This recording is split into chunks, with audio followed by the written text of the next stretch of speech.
In case you see me talking to other people, I'm also on YouTube.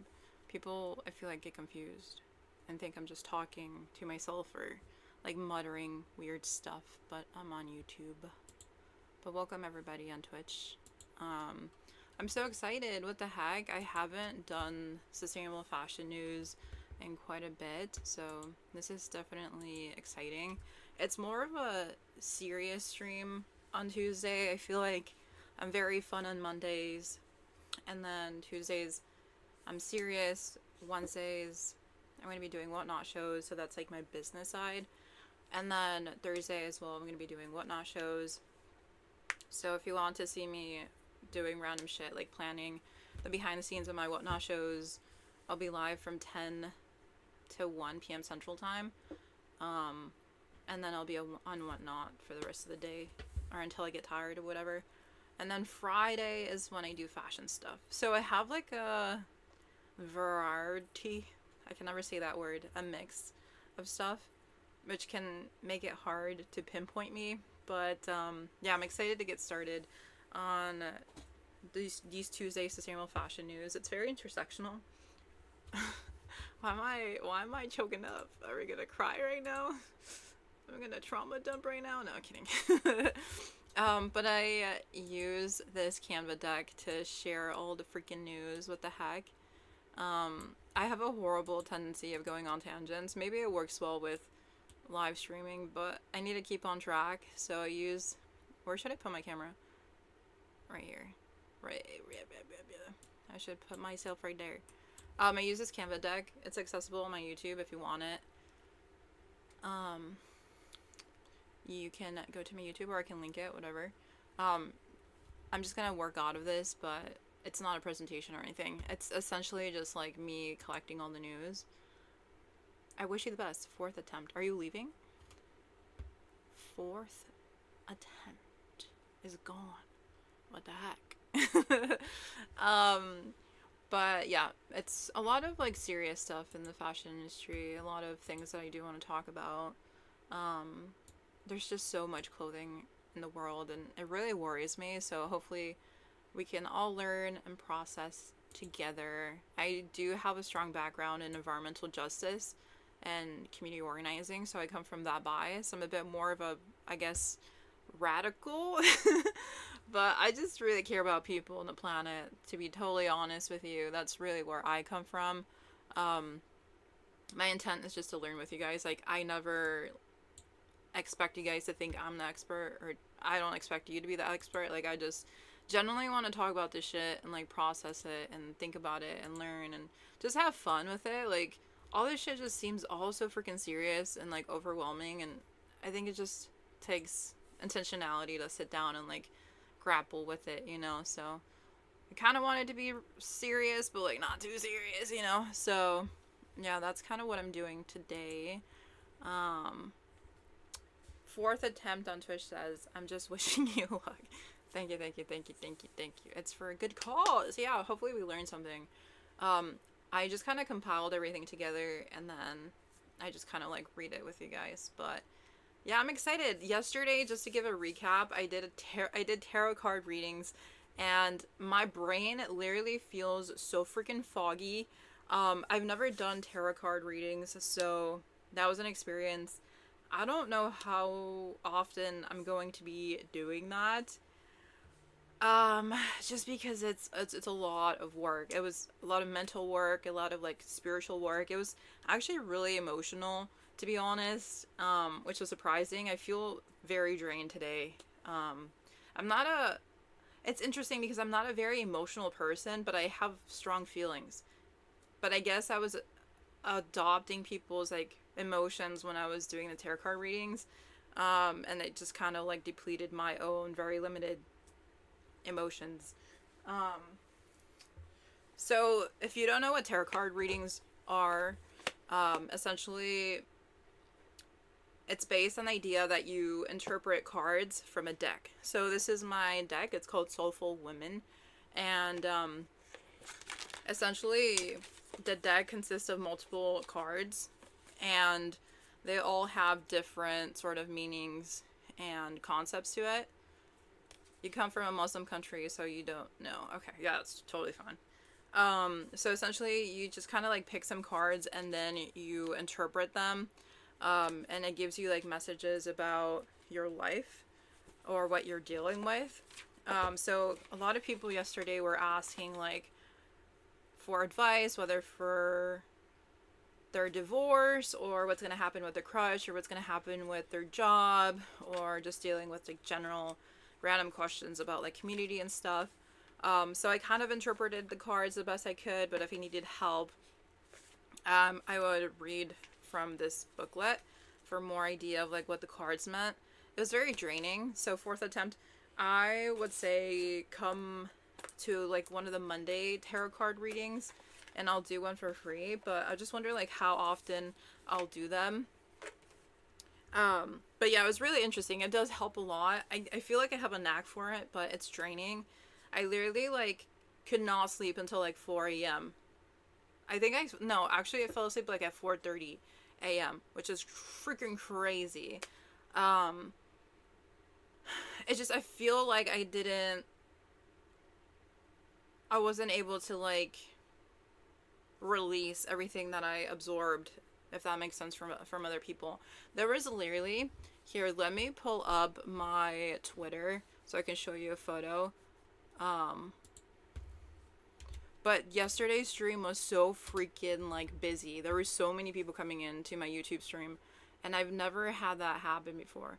I'm not even logged in to my Twitter on my PC. Bruh. Anyways, I was just gonna show you a tweet that I made, but essentially 160 people, no, 160 chats were sent by multiple people. 160 chats. Bro, I read more than 100 chats. Almost 200 chats. That's crazy. That's crazy. Did it keep you thinking? Yes, it did keep me thinking. I just feel like there was just a lot of residue energy, and I didn't take my time in like processing every person after I ended. I just didn't have a break to separate people's energy, so like by the end of it, I felt so freaking drained, and like a wall just built inside of me, and I just could not like let it go. So I had to go on TikTok and just scroll my head to mindlessness. Don't try to not let tarot cards influence your decisions. I mean, it does help. It definitely does help in a lot of ways. But it's not like gonna answer every single question, and you shouldn't like fully trust a tarot card reader to know what the hell's going on, because I was like, I hope this helps, but I have no idea if it's gonna help. So I'm just a stranger. Hi Carrie, happy Tuesday. Cute earrings. Thank you, thank you, thank you. What the heck? Happy Tuesday. Isn't it so amazing? It's just a beautiful day out and we're here. What the heck? What the heck? Thank you for watching 5 streams in a row. You're the bestest. Oh, thank you for being here. No, your English is good. Don't worry. I totally understand what you're trying to say. I mean, tarot cards do help, but you should also self-reflect and take time to think about what you really want in life. I feel like that brings a lot of clarity and stuff. And I even used them on myself. I used the tarot cards yesterday. I was like, dang, this is working, but it's only just the beginning. It's just the beginning. Also, if you guys are curious about my schedule, this used to be my schedule, but it changed. I recently posted on my many social medias that I can't even track anymore, my new schedule. I also posted a story about it yesterday. I think Carrie saw it and other people saw it, but I have a new live streaming schedule. What the heck? So if you go on my posts under my YouTube, you'll see like everything that I'm communicating. I actually did not post it on there. Oh my goodness, what am I doing? I'm a fake fan. I thought I posted it on here, my new schedule. I can also pull up my Twitch channel and show you.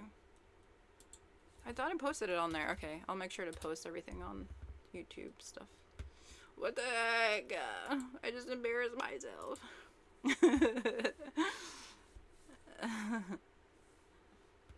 What the heck? Okay. I do not like listening to my own voice. So if you go to schedule, you'll see my schedule there. But if you go to my about me, you'll see my schedule here. So this is my schedule. Dude, I want to be partnered so bad. So bad on Twitch. Once I'm partnered, I can like get subs, and then you'll be able to get these little axolotls. Can you guys use the axolotl already? The high one? There's like one for followers. I haven't tried it. And I don't even know if I can use... Can I use my own emotes? What the heck? Wait, I've never used my own emote. Wait, they're right here. Okay, let me try. Give me 1 second, guys. Do you guys want to see the behind the scenes? Dude, look, it's crazy. The behind the scenes is crazy. Whoa! Oh my goodness! Dude! Oh my goodness, you used my... Look at the cute axolotls! Oh my goodness! Dude, wait, why does it have the white background on there? Do I have to fix it? Oh, it's just a general one, huh? Okay, I'll fix it. Damn. Okay. Wasn't that so cool? I got so excited. But yeah, I'm still learning how to stream. I'm very much a new streamer here. I just leaked my behind the scenes, but I'm so excited everyone is coming in and enjoying. What the heck? I truly love building community, and I really think that we can learn a lot together. Not to be too freaking wholesome or whatever. But yeah, more personal news. Look, I love axolotls. I love axolotls. What the heck? I have it over here as well. Axolotls are like a native Mexican fish that have like regenerative stuff going on for them. But they're sadly going kind of extinct. There's a lot of invasive species in their homeland, and they only live like in a very like small place in Mexico, and they keep fucking it up, and it's annoying. Yeah, they're endangered. Yes, they're endangered. I said extinct. I'm not a fucking science nerd, okay? I'm not a conservation nerd. I just care about the axolotls. You know what I've noticed? That they've become really super freaking popular recently. And they're everywhere. They're so freaking commercialized. But, look, it's so cute! Look at the teeth!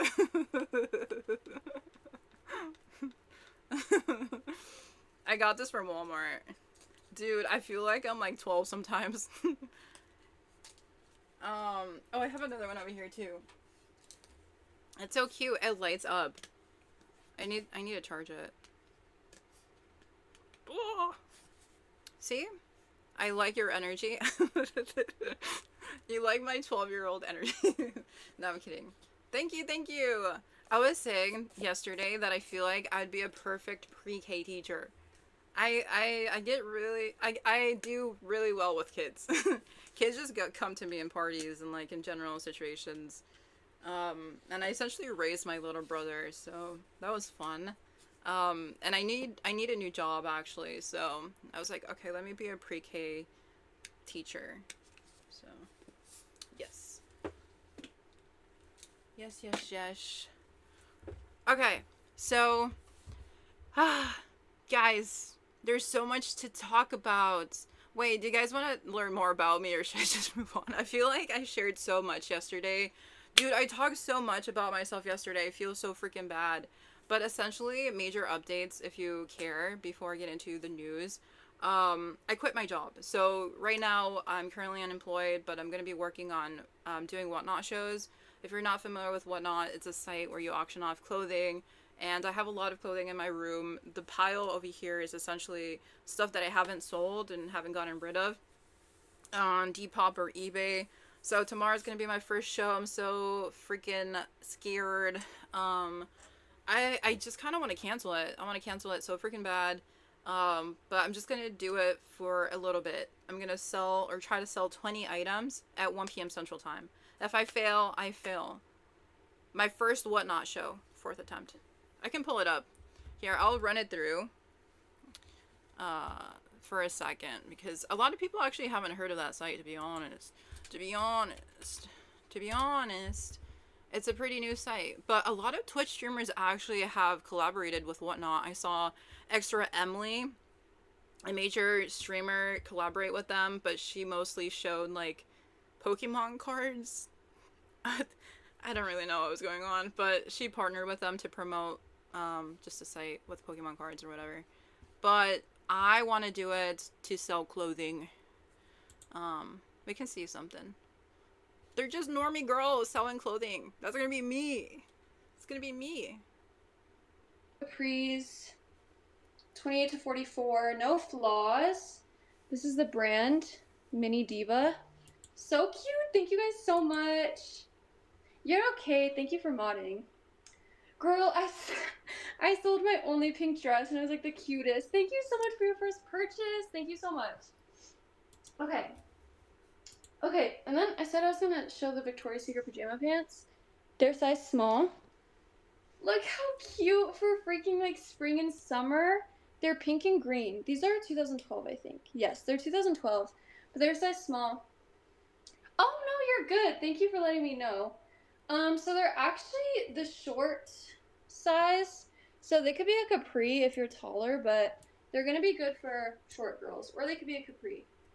But I'm 5'8". They're probably like 3 inches too short on me. I feel so bad giving her as an example. I feel like I'm using her. They're running pink and green colorway, size small. They obviously have a little bit of stretch, and then the drawstring. These are in really great condition. I love a good pajama pant. These are so spring, so cute. Yeah, of course. Thank you guys. Thank you so much. She's bidding them $6 for PJs, man. What $6 for PJs. Did we want? I don't know. Do we want a tube top? Thank you so much. Wet seal. Oh my gosh, wet seal. Okay. Okay, so it's low-key a basic. Okay. I'm not gonna use her for content anymore. But essentially, she sold those PJs for $7 plus the shipping that the buyer's gonna pay for. So essentially, she made a couple bucks from a pair of PJs in a matter of seconds. It's essentially streaming. It's fashion streaming, but it's based on the idea of selling something. It's not entertainment, really. It's not like educational, and that's the thing that kind of stresses me out and what has held me back from doing this. It just feels like I'm commodifying my time, and it's just asking people to buy stuff. Like, that's really it. Like, it makes me uncomfortable because I don't like thinking about money or talking about money, to be honest. I've never been a wealthy person. I could be really wealthy if I wanted to, if I had focused on that, but I did community organizing for 7 years. I cared more about like social change and like environmentalism, and I self-sacrificed, but I'm at the point where it's like I need my own like house, my own future. I need to retire my parents. So I think it's just a moment. It's the time, and I don't have a job, so I'm gonna be outside in my yard doing it. So hopefully you guys like the nature vibes, and I'm just gonna be talking about clothing. It's not anything too interesting. It's just me selling stuff. So why don't you sell it on eBay, says fourth attempt on Twitch. Because eBay takes a long time to sell stuff, and it's a bit more lucrative. The demographic is also a bit older. It's a lot of boomers, and they're also very particular. One time I messed up on an order, and they fucking reviewed me really bad. And they care. We need to care about our reviews on eBay. We need them 5 stars, and I just did not like the pressure. And I don't like boomers. I don't like the elders. Sorry, that's just me. So eBay's kind of like not the platform for me. And then Depop is just weird right now. Yeah, I'm ageist. Yeah, I'm ageist. Okay, that's my red flag. No, but honestly, like, it was just too much pressure. It's just, they're so stickler. It's like, bro, it's just clothing. Like, shut up. Shut up. I know you're joking. It's just they're so particular, and it stresses me out. Like, I hate like picky people. Like, just get what you get and shut up. Maybe it's because I'm not picky with a lot of stuff, and I'm very forgiving. But they be giving you the worst fucking reviews. I'm like, bro, I'm trying. I'm trying. And then on Depop, nothing is selling because all the Gen Z and like Zoomers are on there. And there's this like whole competition of like selling the most like cool vintage shit on there, but it all looks the same and it's all expensive. So when I upload stuff, I just feel like I don't know, it's not enough, because there's so much more better sellers that are very competitive. And then Poshmark, I just have never understood Poshmark. Poshmark feels like it's for millennial women with too much like disposable time and income, and it's kind of scary. Like I don't want to be dealing with millennial white women. I'm also freaking, what do you call when you don't like millennials? A millennialist. Millennials are scary. I'm on the cusp of like millennial and Gen Z, but I identify with Gen Z. So Poshmark is just, it's just not the vibe, and most of my clothing that I buy is very feminine, very cute, like very young, youthful energy. I guess like more of me. Like I just buy for me basically and then resell it. So I don't think it would do that well in Poshmark. And then they have weird competitions on there all the time, and you constantly have to like update your listings or whatever, and it's just too much. It's just too much. Just too much. You don't like anything at this point. You won't sell like this. Well, I haven't sold anything on eBay, Poshmark, or Depop. It's just on my platforms. I've always said I'm more of like a live streamer, so it's like, well, if there's a site where you can talk about clothing and you're live streaming, that's perfect. It's so perfect for me. So that's what I'm gonna be doing tomorrow. eBay's the most popular. Yeah, it's OG. That's where I started actually reselling. But yeah, I'll try Whatnot, and it must work. It will work. I must succeed, and it will work. I'm a bit stubborn. The thing is, like, maybe Whatnot's not perfect, but if I want something, I get it. So it's gonna work. End of discussion. You're gonna see me there tomorrow. But yeah, talking about Poshmark, there's actually been a lot of recent conversations about it rebranding, which is super interesting because, like I was saying, it's more towards like millennials and stuff, but they've been trying to make it more youthful. They've had a lot of changes um, in their executive chambers or executive rooms. So let me pull up the article over here. I didn't link the article. I just linked the Instagram. What the heck? We can't learn via Instagram. We can't. Where's the freaking article? Let's get nerdy. But basically, they redesigned their app. Their app was trash for so long.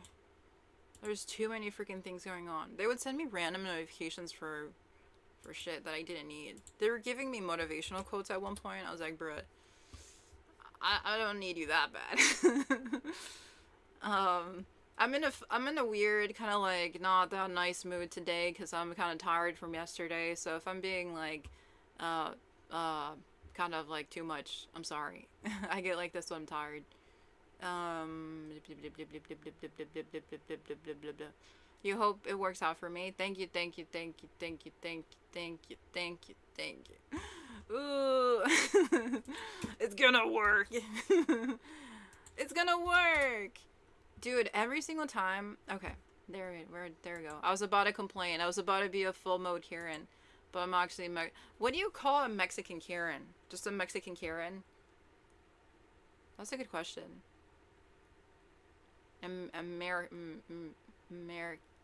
Karen. A señora. Una señora.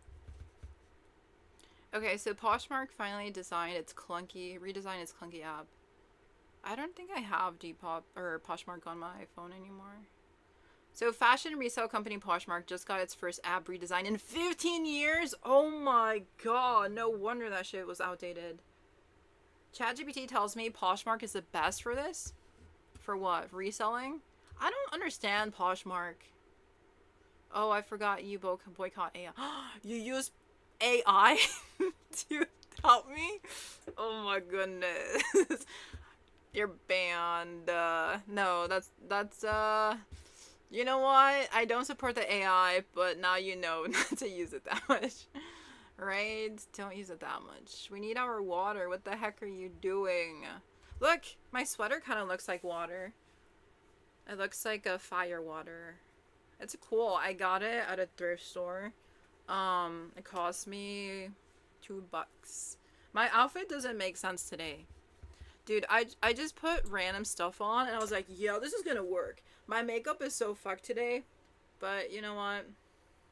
We're gonna roll with it. I look weird today. I put too much blush on and it's like bothering me. I already have very strong features, so when I put like makeup on, it just makes me look so intense. I feel like I'm a Mexican vampire. That's what I feel like I look like. But yeah, my sweaters was pretty cool. Two bucks. It's very cozy. Dude, the green filter is messing up the colors. It looks like it's a psychedelic or whatever. It's just a like a teal green, but the green screen that I don't know how to take off messes with the colors. My bad. I need to figure that out. Natural is always best. I should tell that to my wallet, huh? And my makeup bag.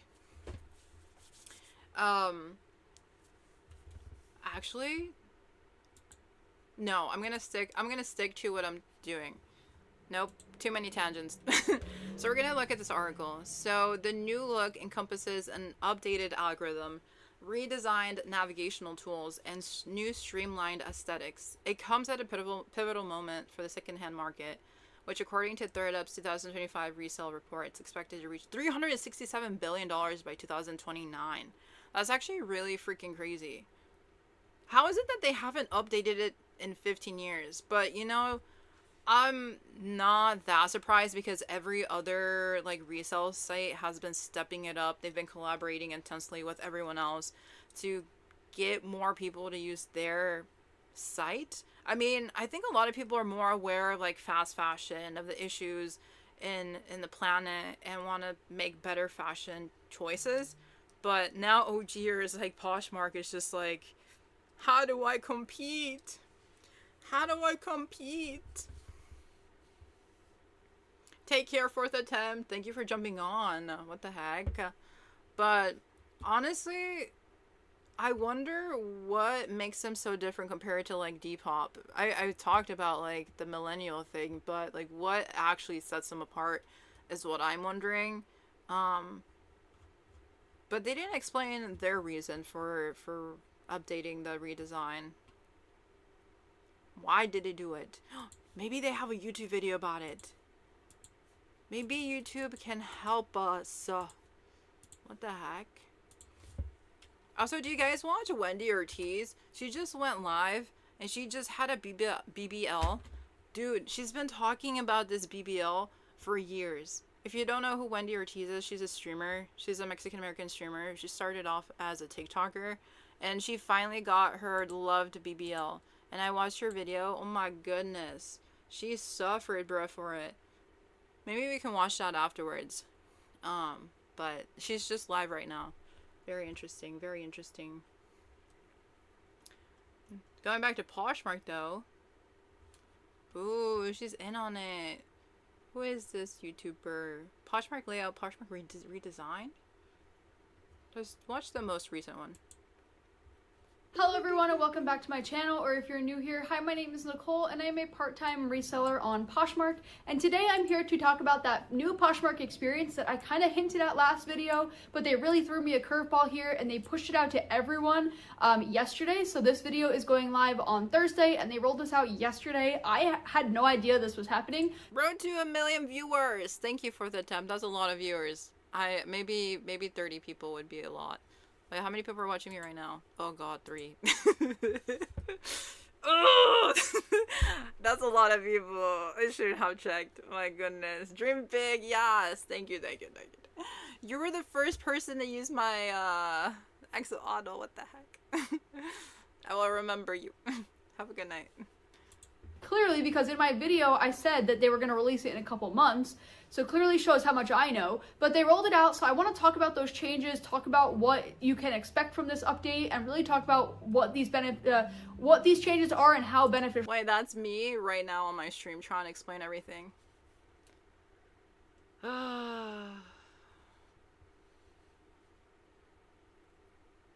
Dude. Oh, I like silence sometimes. they really are. So if you are interested in seeing about this, definitely keep watching and make sure that you're subscribed so you never miss a future one of these videos that I do here on this channel.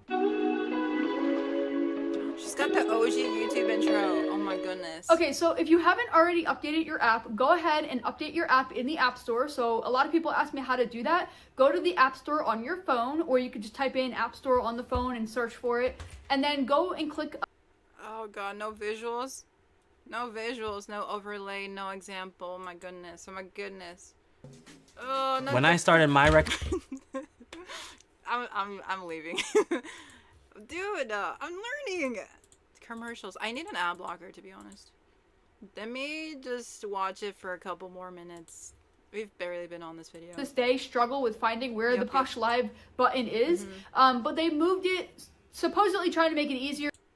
Having a lot of trouble with it. But they basically made this like seller management area where you can, you know, do your offers, your sales, and all of that in one spot.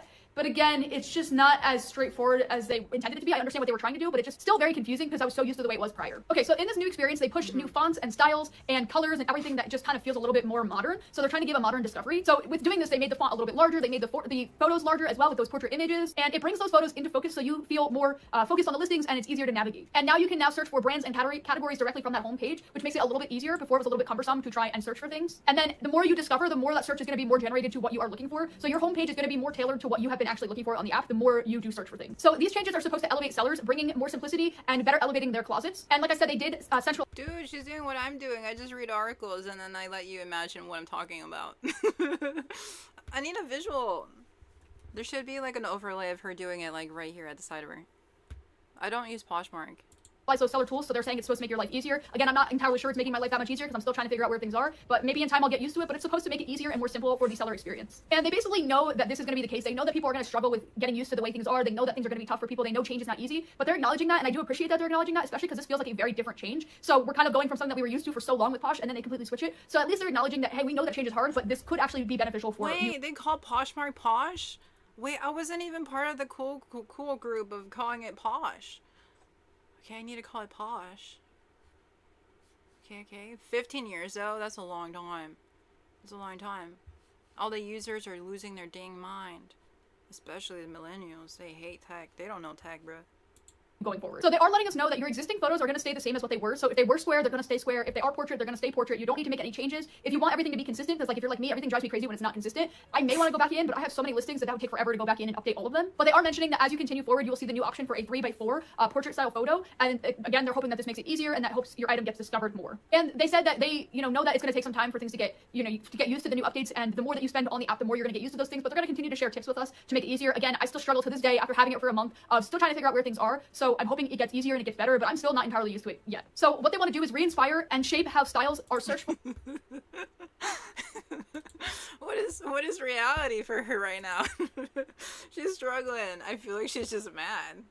I don't know what she's talking about. She didn't give a visual. I just feel like a lot of people are struggling to summarize because she's just yapping at this point. It says, let me look at the comments. Traffic has drastically gone down, as it always does whenever they make changes. I see no improvement whatsoever, and right, Poshmark, and whatever Poshmark says so much. What? Spend a lot of time and energy to no effect. She needs to learn how to write. Okay, that didn't really make any sense. Blah, blah, blah, blah, blah, blah. So Google Shopping prefers square photos. Poshmark changing to portrait photos will prevent Poshmark's photos from being featured in Google Shopping. Oh my goodness, how dare they affect capitalism like this? Poshmark sellers will lose sales and most of them will not even realize why. Nicole's channel exists to promote Poshmark. She will praise and promote Poshmark regardless of how bad their changes are. Okay, are you mad at Poshmark or are you mad at the YouTuber? Pick an enemy, lady. Dude, this is what I'm talking about. I don't like Poshmark's, Posh's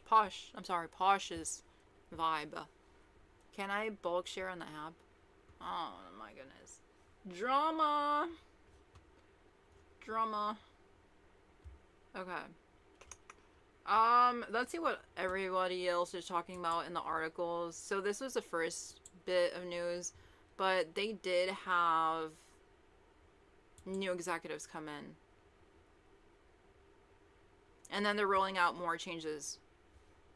So, well, this was the one, these changes were originally done in March, but there's like more changes I saw. I didn't link the article, but okay, let me look it up.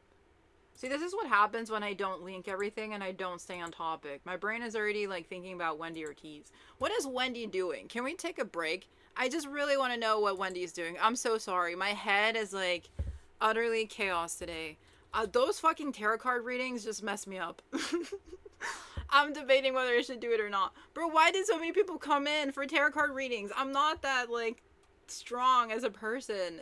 It makes me weak to like read people. That's why I stay in my room. Just being around one person is draining. I'm just complaining. Let me be positive. Positivity. Positivity. Positivity. Let's see what Wendy's doing. Is this an ad? Fuck. Damn it. Let me lurk in peace. She's such a beautiful girl though, but I truly do support her choice in getting what she needs to feel more confident and empowered. It was a long healing journey for her. She uploaded a YouTube video where it showed the whole process. And again, she's been thinking about doing this for years.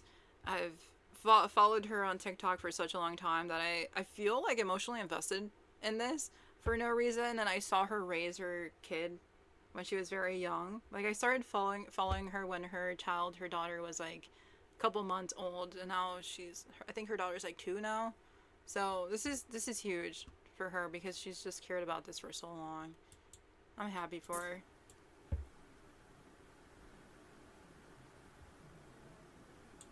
What's going on? I don't know how to work this. Okay, I'm good.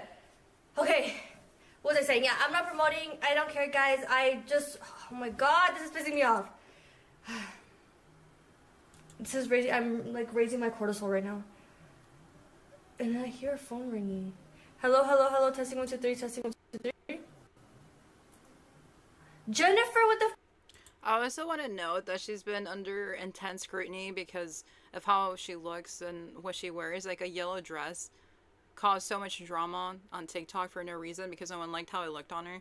Bro, like she has so much pressure on her for no reason. I try to stay consistent. Obviously, I had to have a break, and I don't want people to think I'm lazy, even though I really am lazy. And I don't want people to say that because I am gonna like reflect, and I know I'm lazy, so that's why it hurts my feelings. So I know I'm lazy, but I'm gonna try to stay consistent.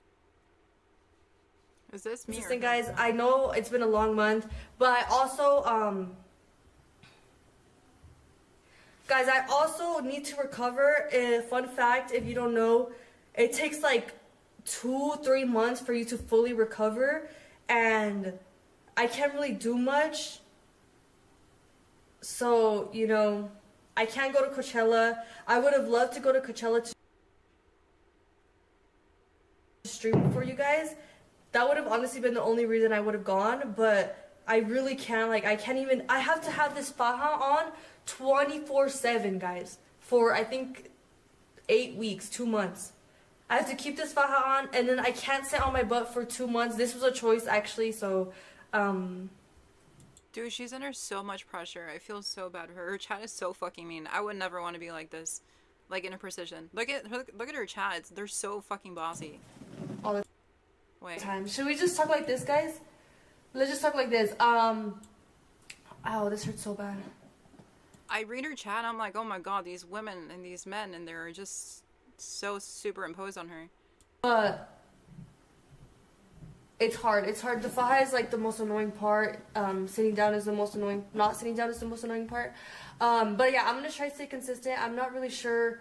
I don't really have any plans to go anywhere or do anything as of now, but I do want to stream, obviously. So, yay! Amazing. Look at the pressure she's under. She's under so much pain too. Japan. But I am, we are planning a trip with, I don't know if anybody has said it. I'm the first one to say it. I'm going to say it before anybody can say it. We are planning a trip with everybody from Cancun. I think everybody from Cancun. Alright. Alright, I think I got the point. April 28th. So I don't think I'm invited. Dude, she doesn't look like she's just fully recovered even a bit, and she's already streaming. And she's explaining why she's supposedly lazy. She's not lazy, bro. This is a major surgery. It's just, social media is so weird on women. They feel like they can just tell you what to do and to control your life. Bro, like, you're just watching them. I feel like I come off bossy when I put stuff in chats. It's just, I'm neurodivergent and I notice stuff and I like put it in the chat and I'm like, that probably came off wrong. That probably came off wrong, the way that I notice stuff and like I put it in the chat. But it's just, I like notice stuff and I don't know what to do with it and I just put it in the chat. It's a bad habit. So I admit that I can be like a bad chatter. But it's like other people are just like, do this and do that. I'm like, bruh, like chill. Chill, you don't know them.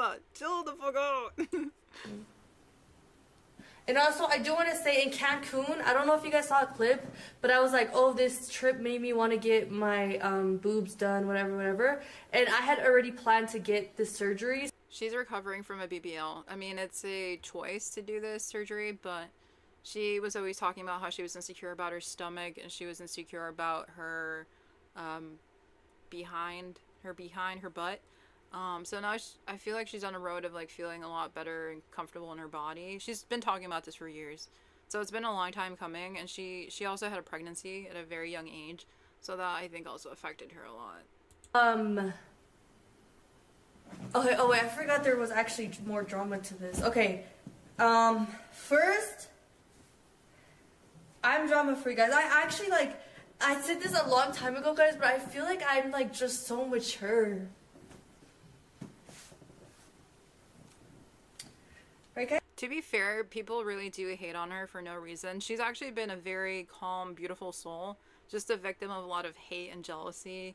And she's defended herself a lot on TikTok, on Twitch. It's just, people see her and they kind of like misinterpret how she is. But she's a very kind, just introverted woman that has a lot of values to her. It's just people see how she looks and they think she's a bitch and they project on her. But she's honestly like an amazing person.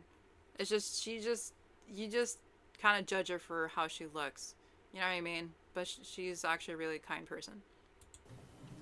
Okay, sorry, I keep moving. Is this like bothering you guys? Okay, let's actually,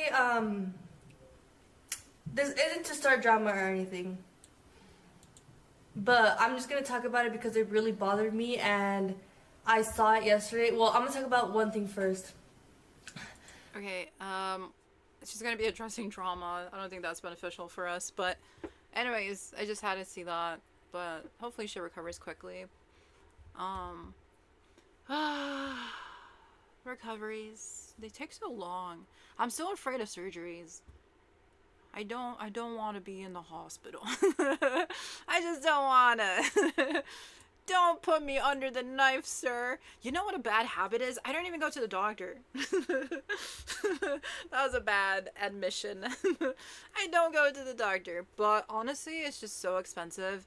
And, look, I'm barely trying to figure out what not to have a job. Like, does it look like I can afford, you know, health insurance or going to a doctor or even to, like, a hospital for some freaking surgery? No, I'd rather freaking, I don't know. I'd rather pretend nothing is wrong. I'm a low income. But to have a BBL is, like, something that comes from a place of privilege. But, I mean, it was her choice. It was just her choice. That's really it. Oh, you know what's a cool news that I saw? How the Nike team is actually using textile waste to make stuff. Isn't that cool? For the 2026 World Cup. I wonder if this can actually have a freaking YouTube video we can watch. I'm so tired of reading articles. I can be smart, but like, dang, I'm kind of lazy at the same time. Kind of lazy at the same time, but I'm sure that they have something. It's the World Cup. Like, you probably should have disclosed them. Is this here? Official kits for FIFA World Cup 2026? Oh, wait, let's look at that. The jerseys kind of look cool. 2026 World Not Cup. the AI. Is this AI news? Not the AI. Sponsored by Adidas. Bro. Kit sponsored by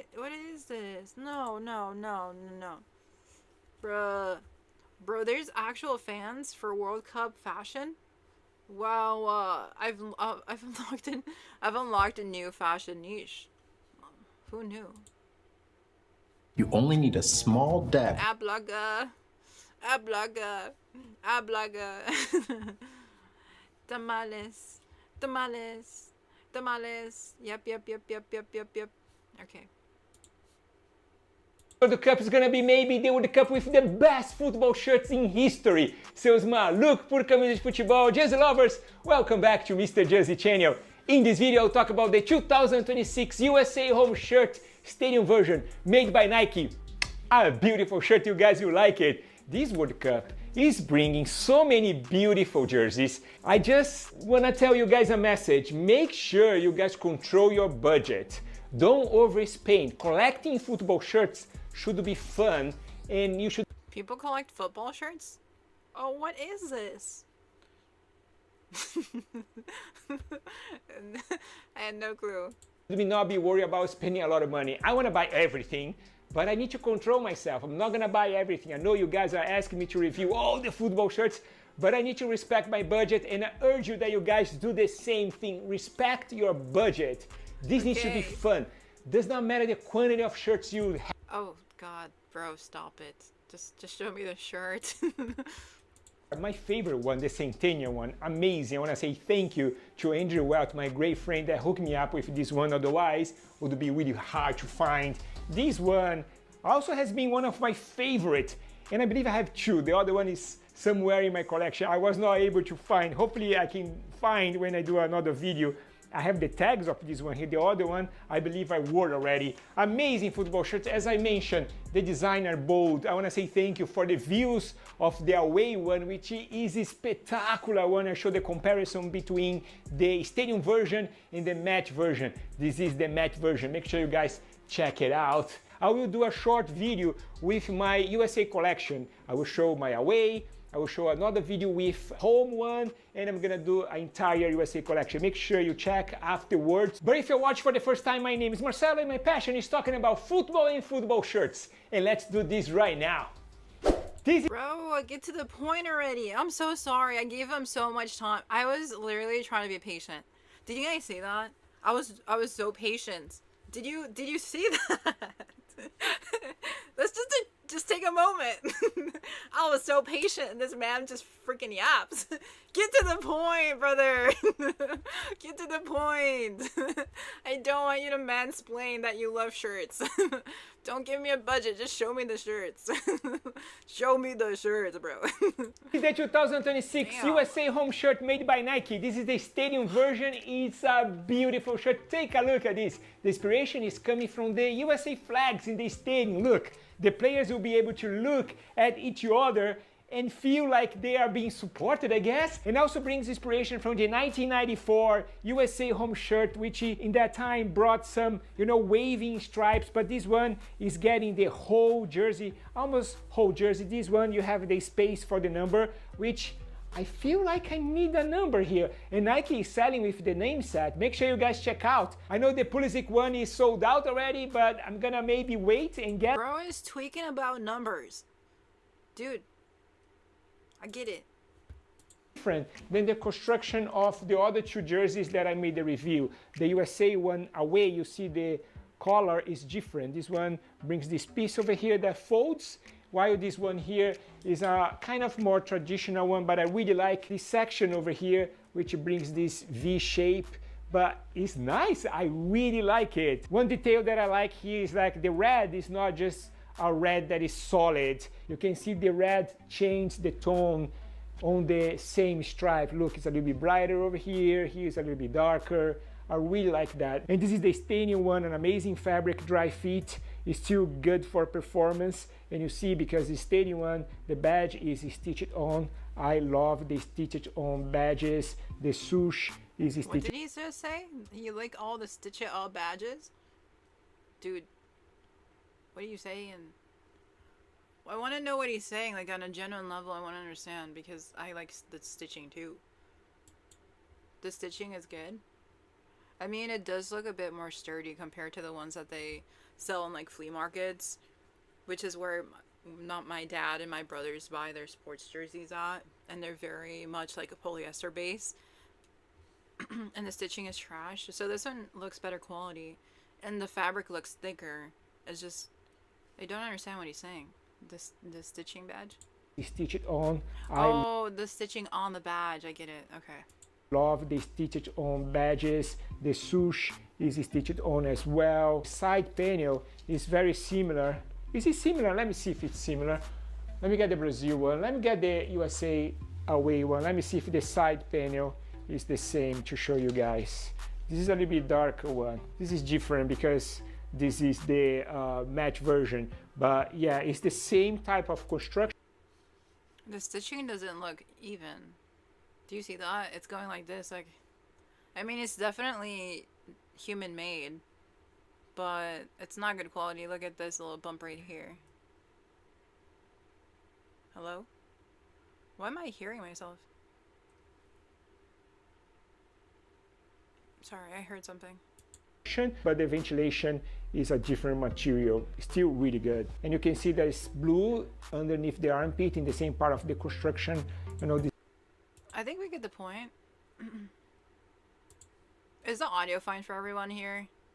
I think I just heard something and now I'm paranoid. Okay, I think we get the point that it's good quality jerseys. And the good thing is that they're using recycled textile waste to make the jerseys. At the 2026 World Cup, Nike sponsored teams will be wearing kits made entirely from textile waste. Our brand's first elite performance apparel made from 100% textile waste rather than recycled plastic bottles.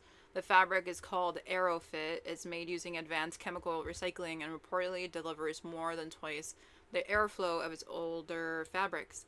On paper, it is impressive, proving that textile to textile recycling can be tied to cooling, breathability, and elite performance rather than framed as a compromise. For a tournament of this scale, it's also a first and one that brings the conversation around circular fashion and textile waste to a truly global audience. But the real issue is scale. Even if the player's shirt is circular, football's waste problem sits with the millions of replica shirts sold, won briefly and replaced. Football has built a business model around constant newness, new home shirts, away shirts, third shirts, and special editions.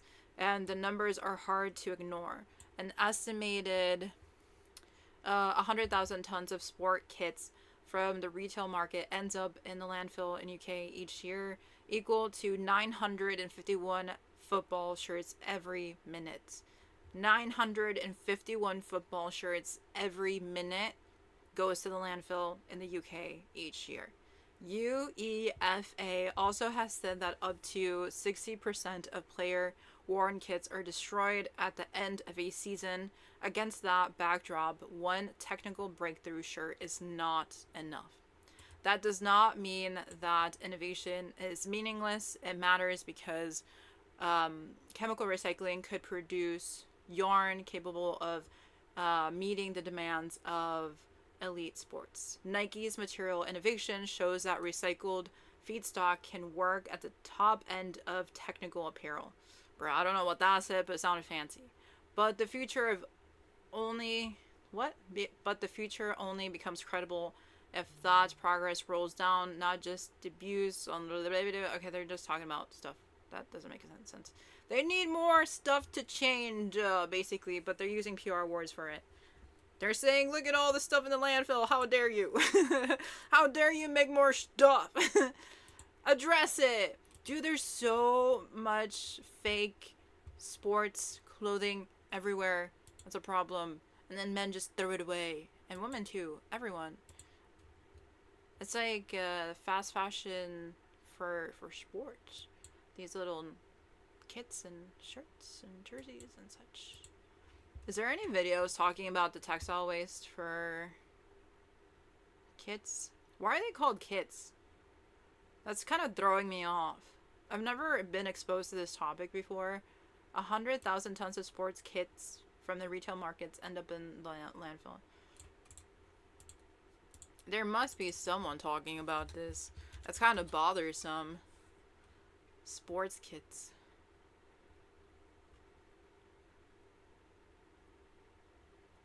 Look at all that clothing waste. No.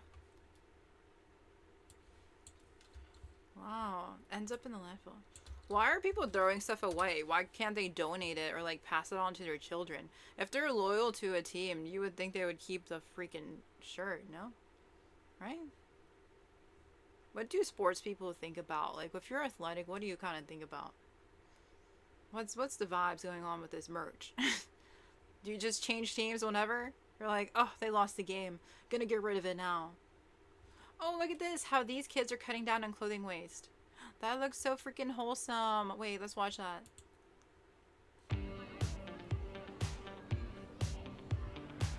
Raise your hand if you're in the Eco Club. Whoa! They might be a small group, but Tecumseh Elementary School's Eco Club has been fighting back against fast fashion in a big way. Miss Jones says we're gonna learn about textile waste, and then what? I went on the computer and I searched up clothing textile waste, and your video was the first video that came up. The Marketplace episode was all the group of Burlington, Ontario students needed to take action. Before it was even over, they were helping make posters and talking about who they were going to call to bring in their donations, and they got really excited about it.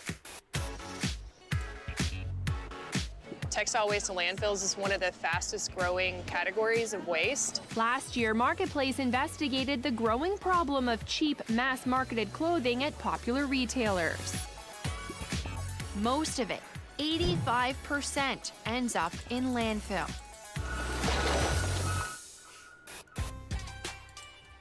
Messages and images the Eco team took to heart, but also shared with their peers. Can you read it?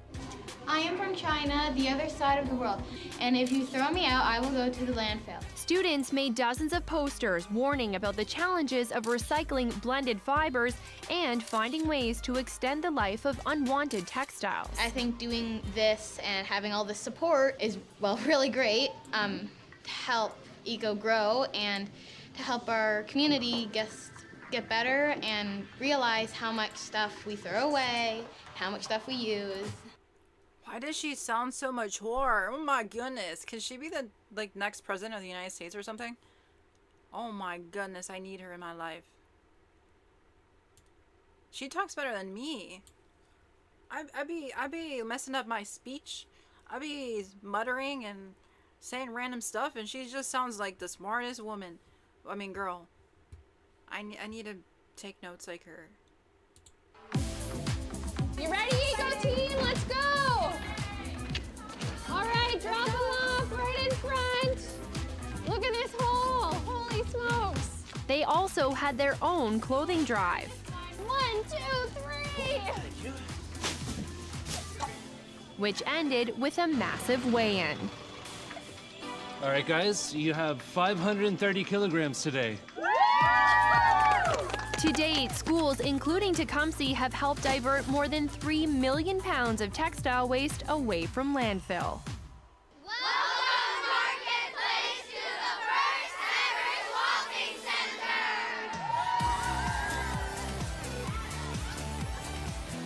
Not too far away in Markham, Ontario, students at Wisemer Public School came up with their very own way to keep clothes out of landfill. We saw the CBC documentary, and a lot of times before we would always donate our clothes, but when we saw it, we realized that a lot of it wasn't going to places where we thought it would go. I need to be smart like them. They're so smart. Oh my goodness. This was 7 years ago. So if she was like, what is she, 11? She's now 18. My queen. They've grown up. These woke kids are woke adults. Maybe there is hope. Maybe there is hope. Those kids have great heads on their shoulder. Bro, they're so smart. Public education for me freaking failed. Oh my god. I feel like I'm book smart in a lot of ways. I kind of hide it though. I act dumb. I get it. But like, it was me, just me forcing myself to read. Because I was always bored. It wasn't the school itself, you know? And I think I'm street smart because I was raised in the ghetto, and the ghetto's right there, so I had to like learn how to not die. Oh, the school shootings, yeah, let me know who to trust. Oh, people are poor and we need a job, let me know how to talk to that person. Oh, my dad's kind of crazy, let me know how to deal with his stuff. Anyways, but Carrie says, very well spoken, and I hope they grew up to enact change in their communities. They have the heart and knowledge for it. Yeah, they're so amazing. Let me just stop trashing myself and, like, just admire them. Yup. I ain't comparing myself whatsoever. Nope. If people don't buy them, we just dump them. These images of clothes donated in North America, only to be sent overseas to be burned and wasted, stuck with the students. Yeah, we burn them. And it is a loss to us because we have already bought them. Okay, for context, countries get sent the textile waste by force. They're forced into contracts. There's a lot of like global power dynamics, and if they retreat from a contract, it's bad PR, it's bad looks. So they're kind of like trapped into situations, but they don't want it, and it's unsellable that they end up freaking putting it on fire, bruh. They don't want it so bad that they set fire on it, and it just destroys the local air conditions.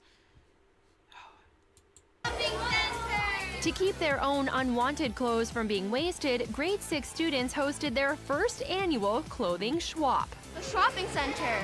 You give in and we give out for free instead of just wasting it and polluting. Parents and students were invited. Hashtag communism. They bring stuff for free and we give it away for free. What a freaking radical thing to do. They're radicalizing them kids, bruh. Maybe this isn't a good idea. Maybe this is too much communism. What if they get ideas to actually care about others, and then they get ideas to like help the earth, and what if they get ideas to like create social change? We can't have communism. We can't have mutual aid. Nope. This is too much. We need American freedom and capitalism. What else are what are we supposed to stand for if not that? Huh? What about American individualism? We can't have this. Right? I'm being funny. Like, obviously I always support clothing swaps. If you can participate in a clothing swap, you should. I think it's the best example of what we can be capable of. Like, if we don't want something, let's just donate it to a place, and then we can get free stuff in return. It's so simple, but we've demonized these theories in the name of like political ideologies that are supposed to be helping us, but they're not. Like, our current democracy is not doing so good. Invited to the gym to sort through gently used clothes, all washed and presented according to size and style. I'm grateful that you guys do all of this. The goal, keep clothes out of landfill by giving them a second life. I think there was a real sense of wanting to know what they could do to make it better. And so this shopping center emerged as their idea of, okay, this is one way we can take steps to mitigate some of the problems that we cause in the world. And to also give back to the community, our own school community and neighboring schools. Anything that you want for yourself is yours. Their teachers, Rizwana Kadirna and Nuala Paul, were impressed with their students' passion to answer a call to action. For me to have my students see the connections and the impacts that we, living here in Canada, have on other parts of the world because of the choices that we make, that was really important. Canada, I'm so sorry. The Americans are also screwing it. Well, the United States people are kind of a problem. They're very much a problem. We just can't stop buying stuff, huh? Oh my goodness. We just need the next best thing. We always have to be number one. That's just who we are. That's just who we are. We can't change it. I mean, we're just American. Canadians, deal with it. I'm kidding. But Curious says on Twitch, I was reminded... Let me go on full screen. I was reminded that my campus had a free winter coat drive with some high quality pieces, which was so nice to see. Oh, cool. I love that for you. Coat drive. Yeah, coats are really expensive. I go to the stores and they're like $60, $70, $80. We have a lot of foreign students who weren't prepped for our winters. It's nice to see the community show up like that. Yeah, it's amazing. It's amazing how we show up for each other and care. It's almost like we have feelings for each other. No, it's cool. It's actually really cool. The call to act against fast fashion is being heard all the way at Ontario's legislature. Could the minister confirm that the culture of waste at Queen's Park is over? MPP Donna Skelly is calling on her government to implement a province-wide stewardship program. It's really a volunteer effort to just get people to stop and think about the good from not throwing something in the garbage and actually donating it.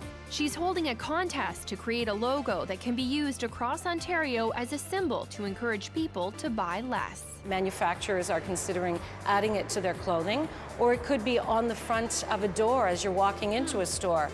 It looks like the next generation is already getting the message. The message is coming across. I need to move to Canada. I think that's what I learned. Yeah, I think that's what I learned, to be honest. Just need to move to Canada. The resale trap, how big fashion took over the secondhand market. Oh no, what's happening? Is fast fashion on resale sites now? In Berlin, I thought. I'm wearing... No. We were just talking about Poshmark. Oh, not me leaking my desktop. We were just talking about Poshmark. Are they going to be on there too? Oh, hell no. I'm kind of concerned. DW Planet A YouTube. What type of username is that for a YouTube channel? We should watch this. Are they going to be on Poshmark too? What about Depop or eBay? Are they going to make their own secondhand market? I don't trust fast fashion. What are they scheming about? These shorts that are secondhand and this headscarf. Pretty well everything. The Adidas were from a flea market in Berlin. Eigentlich fast alles. So 80-90% ist bei mir secondhand. But it turned out to be really complicated. Welcome to the new world of secondhand. It's everywhere. From the streets of Berlin to glamorous Netflix shows. How much can I get for this? I think it's at least 3,000 euros. eBay sorted me out with a nice little bomber jacket. This outfit is pre-loved from eBay. Looking good, feeling fresh. Resale companies Oxfam and Vinted even hosted a catwalk show at London Fashion Week 2024. The promise? High style, low prices, and less of a burden for the planet. But is that actually what's happening? I figured there's only one way to find out. So I want to get a black t-shirt. Nothing fancy, just 100% cotton because I want to wear it in summer. Obviously, there's H&M, Primark, and Zara around that want to sell their new products. But I don't want to get it new. Not just because I'm on a budget, but also because I don't want to add to the mess.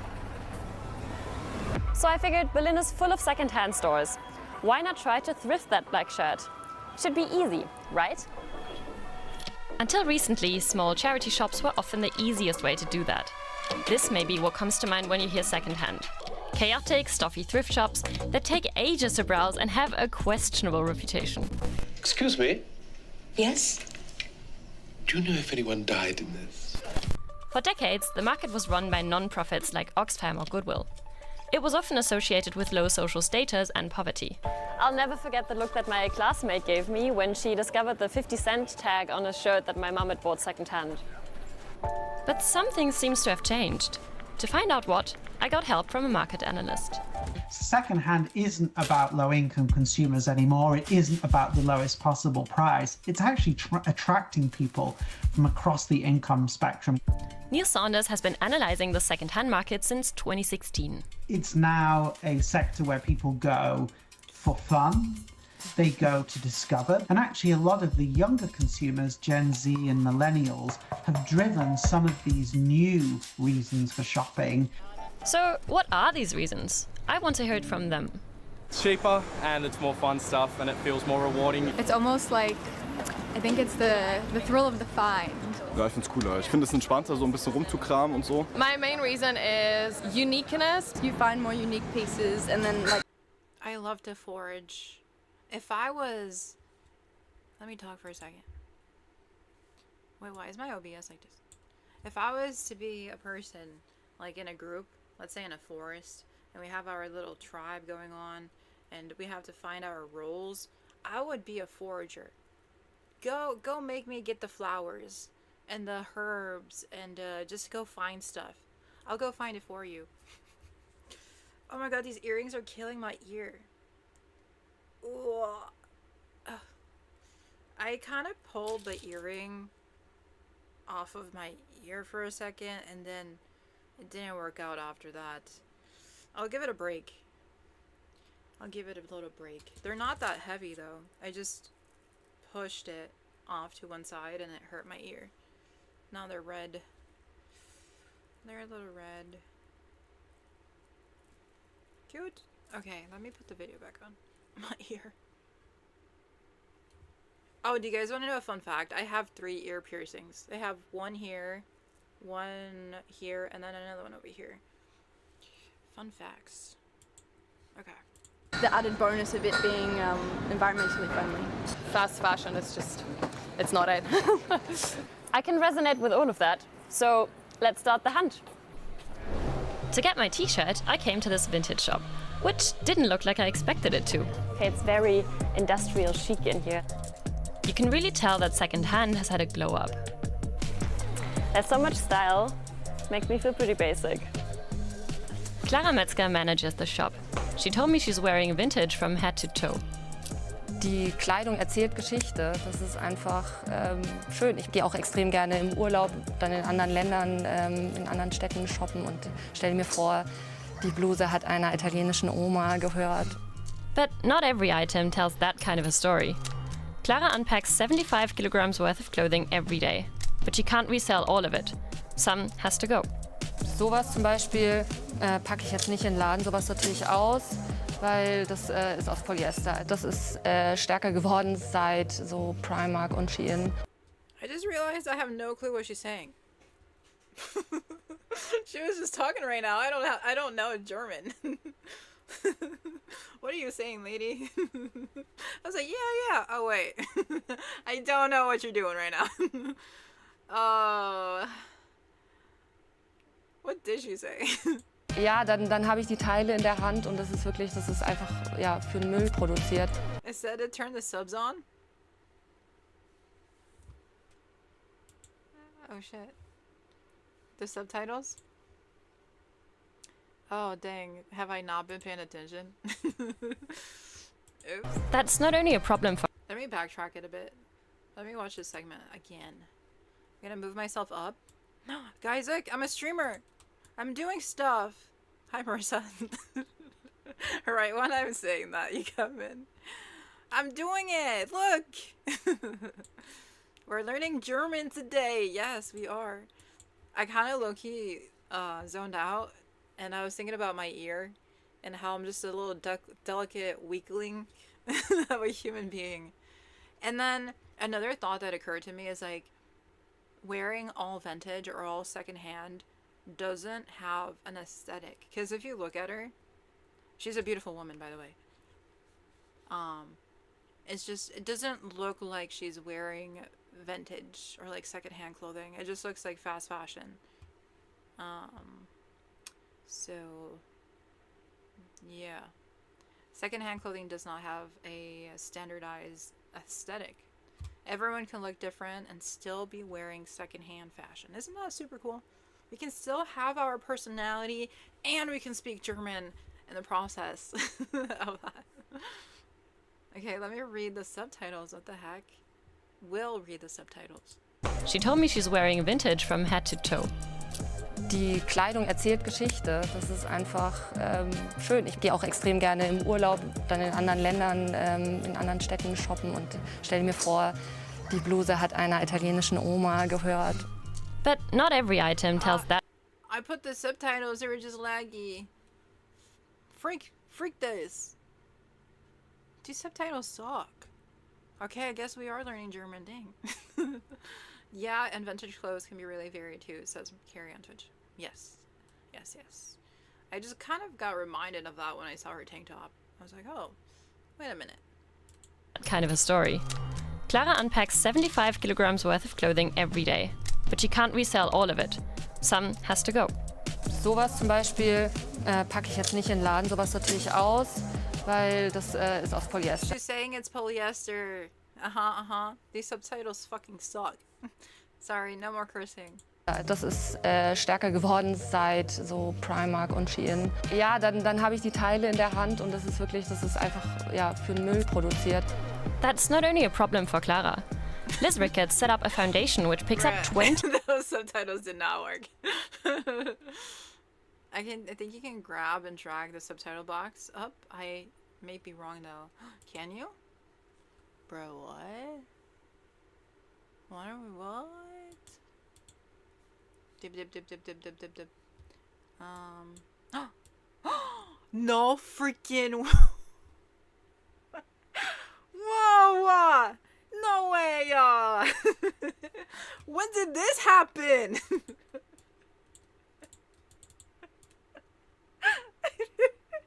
Oh my god. I feel so old.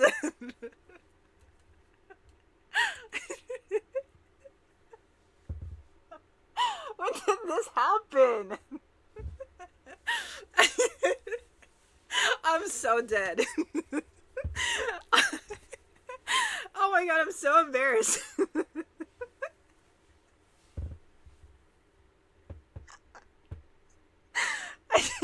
I literally can't. Oh my god.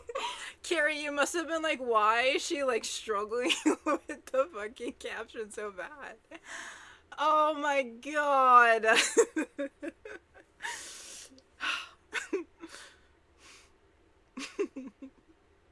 I can't do this anymore. I think maybe I'm just too old to be online. Fuck. Damn it. I swear I'm Gen Z. I'm the last one in the oh my god. Let's rewatch that one more time. Oh my god. I'm so embarrassed. Thank you, Carrie, though. It was me. It's just me. I'm the problem. I'm the problem here, okay? Clara, third time is the charm. Maybe we should not have it over her beautiful freaking face. Oh my goodness.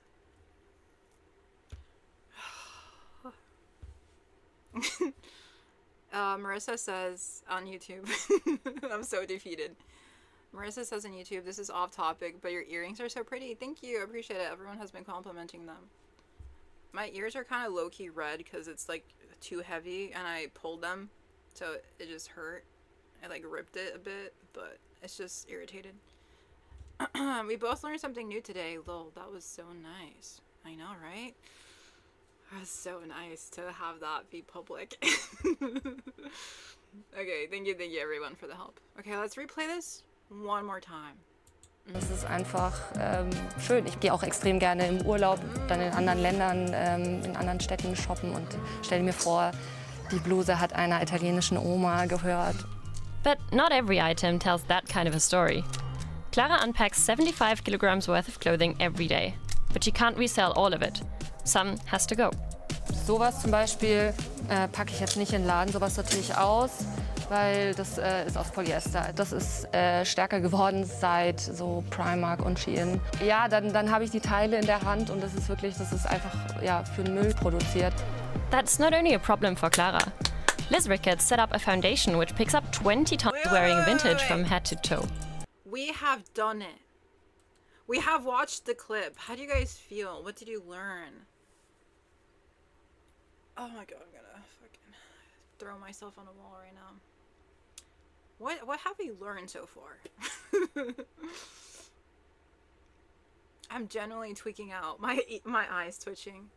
I'm genuinely learning so much today, and you guys are just learning so much. We're just doing God's work. I'm not even Catholic. What have you learned? Wait, why is it so like pixelated? Ooh, 1080p premium. You gotta pay for 1080p premium? Bruh, $14 a month? No. Why? No. I'm not, nuh-uh. What do we do? What do we do? We just keep it at this one. 1080p. Okay. That's not only a problem for Clara. Liz Ricketts set up a foundation which picks up 20 tons of textile waste along Ghana's shores each week. We cannot solve this fashion waste crisis if we do not get serious about the root cause, which is overproduction. Studies say 10 to 30% of all clothes produced are never sold or worn. Although we're getting better at things like recycling, as we covered here, it's not enough because we keep making more stuff. When new collections drop every other week, it kind of defeats the point. Getting and processing the fibers we need for our clothes creates a huge amount of pollution. Anywhere from 2 to 10% of all greenhouse gases people produce, more than what comes from all the planes flying and ships sailing around the world. But there is a silver lining. By 2030, we could lower those emissions by 16%, simply by reselling and repairing what we already have in our closet. Luckily, more and more people are interested in resale.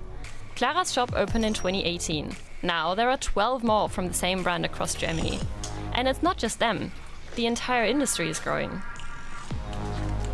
Back in 2016, we expected it to be successful, but I don't think we expected it to grow quite as strongly as it has done, especially over the past few years.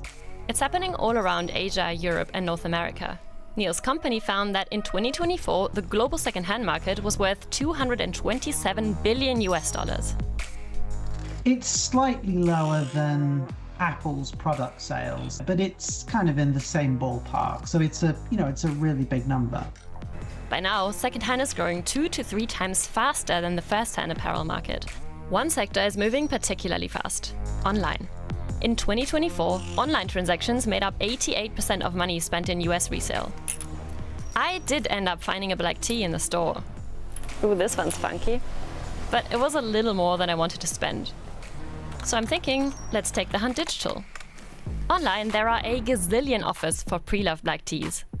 I can go to a platform like eBay or Vinted where I can get it directly from another customer. Or I can look on Sellpy or ThreadUp for the US, which are companies that buy it from someone else and resell it all themselves, taking care of sorting, listing, and shipping. And by now, some very familiar faces have entered the chat. Retailers really wanted to get in on the act. They wanted a piece of this growth. Lululemon, Zara, The North Face, even Shein has their own resale platform. And Sellpy, which sounds independent, is majority owned by H&M. And they're making me feel just as at home as Clara did in the vintage store. This feels exactly like regular online shopping. I can click through different colors and sizes depending on what's available. Many even let me know how much I've saved. I'd pay about half the original price for this shirt. And they're bringing good tidings too. Sellpy even gives me the stats on how many emissions and water I save if I grab this shirt instead of a new one. I can get the good feeling of keeping gear going and contribute to a better world to explore. Blah, blah, blah. We don't need an ad. I think I watched this video the other day, now that I think about it, because I paused the same exact thing. We don't need an ad. An LA 4th grader becomes the youngest designer to debut. Oh, we watched this too at Paris Fashion Week. A crazy genius boy. Anyways. Okay, they were just promoting a site, but that's a really good video. I watched it again and I love it still after the second time. Carrie, you have learned about clothes being shipped to other countries for burning. Yes! My goodness, I hate that. I hate that so much. And there's so many cool things we can do with fashion. Like, we can always upcycle it in so many different ways. Like, I want to know how to do this. My friends used to do this sort of stitching on their clothing and jackets. And I never really picked it up, but then I saw this image on Pinterest. I was like, wait, I gotta do that. I gotta do it. Isn't that so freaking cool? Wait, let me pull it up again. Look. I can do this. I feel like we can all do this. Look at the stitching on there. Isn't it so cool? Just stitch by stitch. I don't know how to embroider at all. I used to do it as a kid, but I've forgotten everything. But look how her hair flows into the snakes, and then it connects to her. And there's like water here, but it's connected to the roots. And then this is like fire. It's connected to the hearts. I kind of want to do this one. It's gonna be like a copyright strike for the original artist, but this is a random image on Pinterest that I found. But I want to do this. This could be a cool live stream. It'd be a chill one. Oh, Carrie, I also bought the stuff for your PJs. Here, let me show it.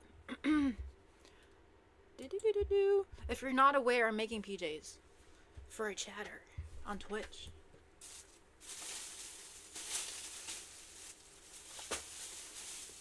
They be burning up the kitchen. What are they doing in the kitchen? Bro, let me close the door of my room because it smells like burnt tortillas. Why do I need to smell burnt tortillas for? What are they doing in this damn kitchen? You know, I'm already kind of pissed off today. This is not helping.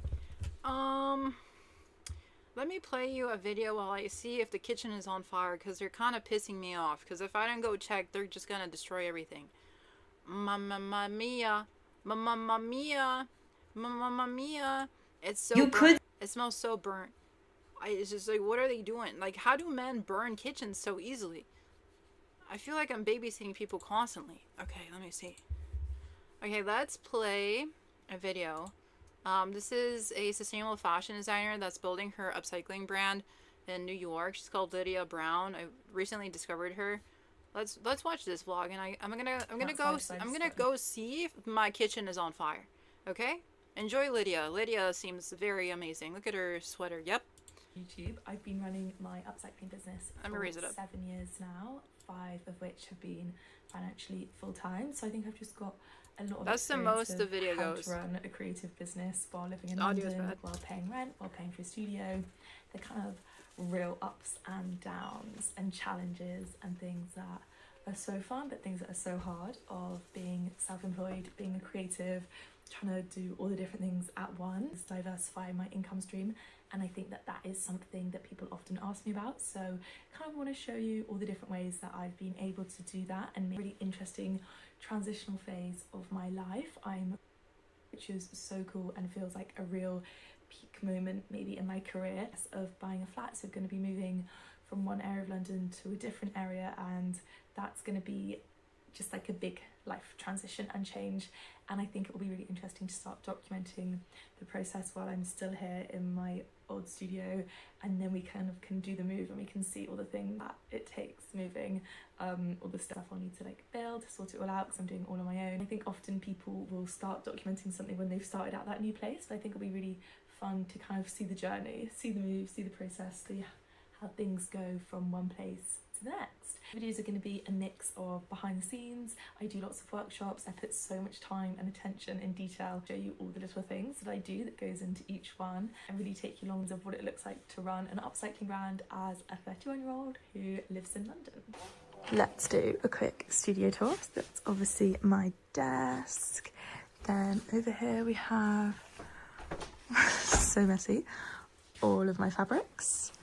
And then this is the rest of the room. It's kind of messy at the moment because I've got lots of workshops coming up. Wait, are you guys hanging out without me? I'm back. Lydia can wait. Lydia can wait. Okay. So, updates. Many things happened within a matter of seconds. 1, the kitchen is actually not on fire. It's just my little brother does not know how to cook, and it smells like everything's on fire. He's just eating. It's dinner time. And then, second update. I was going to show you the PJs I'm working on for Carrie. Okay. This is a sneak peek. This is Friday's stream. So, Carrie was saying that she likes the color purple. We were kind of talking about like lavender and dark purple and like combination of stuff. So I got the best I could find because there isn't a lot of like fabrics in my area because they closed down Joann's. So I went to Michael's and I bought this fabric. Isn't that cool? Look at the dragonflies. Carrie, I don't know if you like dragonflies, but this is you. This is gonna be your PJs. You're stuck with it. I got 5 yards of it. Yes, It's a combination of dark purple with lavender because we were going back and forth. And the other ones, the other lavender fabric was super thin. So I just didn't want you to wear something and be like, can they see my underwear? You know, so I was like, okay, let me get a sturdy fabric that allows you to just wear your stuff, you know, without having to worry if it's too transparent. Dragonflies are so pretty. Yes, yes. Yes, yes, I'm glad you like it. I'm glad you like it. Just a fair warning. It's like a polyester. It's a polyester. Ow. What is going on? It's a... Okay. Sorry, I'm so tired and irritated today. It's not a personal thing. Okay, so the fabric is a polyester base. Can you see that? It's sturdy. It's not soft. I'm so sorry it's not going to be a soft pajama, but it will help with sewing. It's just a rough fabric. I really need to know where to buy fabrics. There's no good places locally. It was pretty cheap though, so it was fine. It's just I just worry about the feel of it. I know people are like huge into textures and stuff, but you can wear this in summer. It'll keep you cool. Like, it's literally cold right now. Like, the fabric's cold. And I have the heater on in my room, so it's gonna be good for the summer. And then there's gonna be an elastic waist on there, so I got the elastic band. Oh, I forgot to ask, what size are you? Because I bought the pattern. And I was like, wait, what size? But I'll be working on it on Friday. On Friday, from like 5 p.m. Central Time to like 12 in the morning. I'm always so freaking bored on Fridays. I just don't know what to do on Friday, so this is perfect.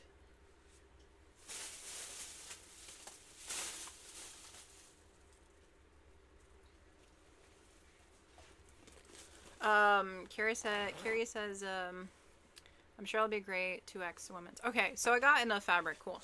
Perfect. Amazing. Here is the pattern. I'll do the PJ pants. Exciting! Okay. Guys, I started to get in the flow. I'm excited. I was thinking of a game plan. Look, they're so pretty. Oh yeah, so exciting! I appreciate it so much that you're making me something. Yeah, I mean, I'm bored, so it's my pleasure. Marissa on YouTube says, if you can get a hold of the book Mystical Stitches by Christy Johnson. She has a YouTube channel too. She is great at embroidery. She's an embroidery teacher. Oh, the fabric is so pretty. Yes. I'm glad everyone liked the fabric. I was kind of like, I'm kind of worried. Well, I'm going to look up her YouTube channel right now. We should look it up right now. Buddy, yaddy, yaddy, yaddy, yaddy, yaddy. Buddy, yaddy. Christy Johnson. So fancy of a name. Christy Johnson. I mistyped it though. Embroidery. Buddy, yaddy. Oh, okay. Immediate sub.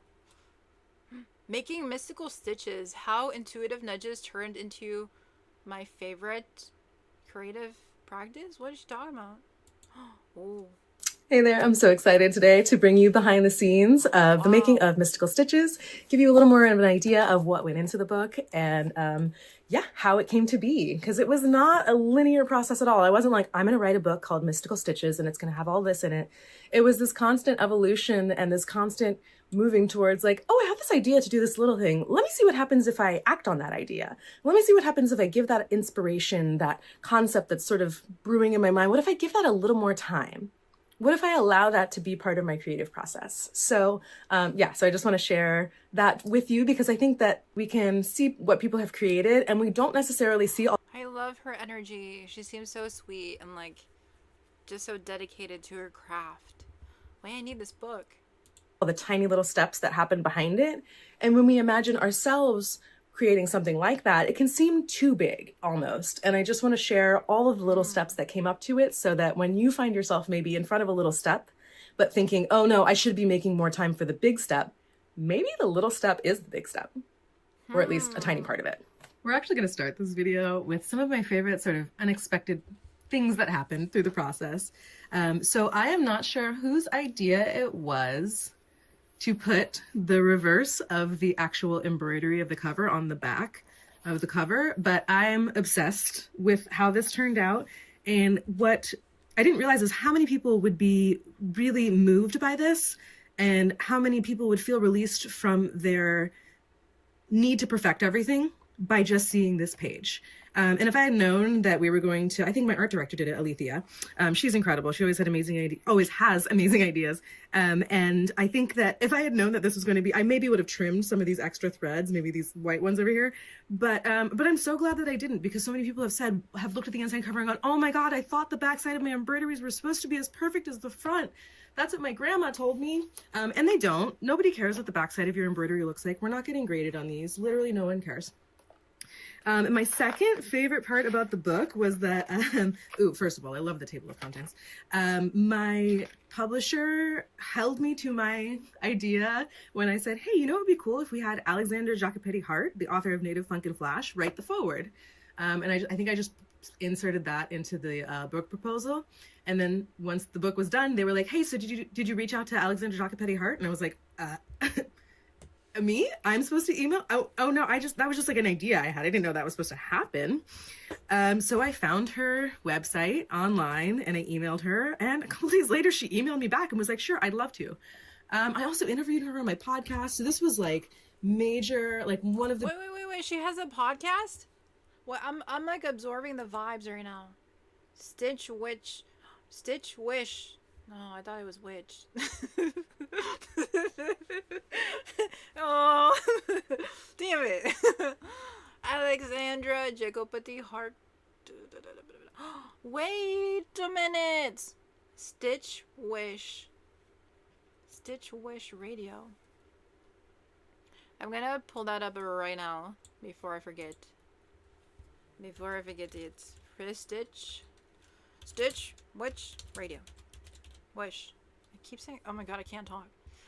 Ah. She has so many. Wow, clothing as art form. The making of the Fallen Empires collection. Healing, slowness, and embroidery, a ceremony. I'm so in love with this. What the hell? I am obsessed. Dude, I have an obsessive personality. Now this is what I'm going to be obsessed about. Damn it. What a tough life I have. I have such a tough life.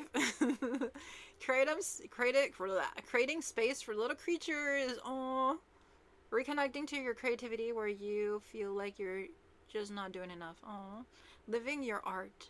Crafting visions. Art. Oh my God. Okay, I'm so excited. I can't even talk. Bruh, this is cool. I love that. Dang, she's so talented. Read her on my podcast. So this was like major, like one of the biggest experiences of my life. You can see me here on this page actually reading that book in this first shot. So that was The Discovery of Creative Liberation. Bruh, I love this. It's an incredible experience. Another fun part that I just feel like I want to note is like after finishing these stitches, I am not the most perfect stitcher. I occasionally leave things unfinished. Wow, I love this. And so there's some pages like this one where I was like, oh no, I didn't finish stitching that. I ran out of thread and never got back there. So the Hydra is slightly imperfect and I love that for us. And the third, I don't know what number I'm on here, but anyways, the illustrations were by Nina Chakrabarti. And if you have not heard of her, she's like a really incredible illustrator. And it just so happened that I had purchased a book that she had written on fashion for my niece when my niece was really young. She made this like amazing coloring book on fashion, and I bought that for my niece. And so when my publisher said, "Hey, what do you think about having Nina Chakrabarti as your illustrator?" Again, it's like, ah! Like this entire process, there was so much shock and awe involved in my experience. And then lastly is having my friend Brad Ogbona do the photography.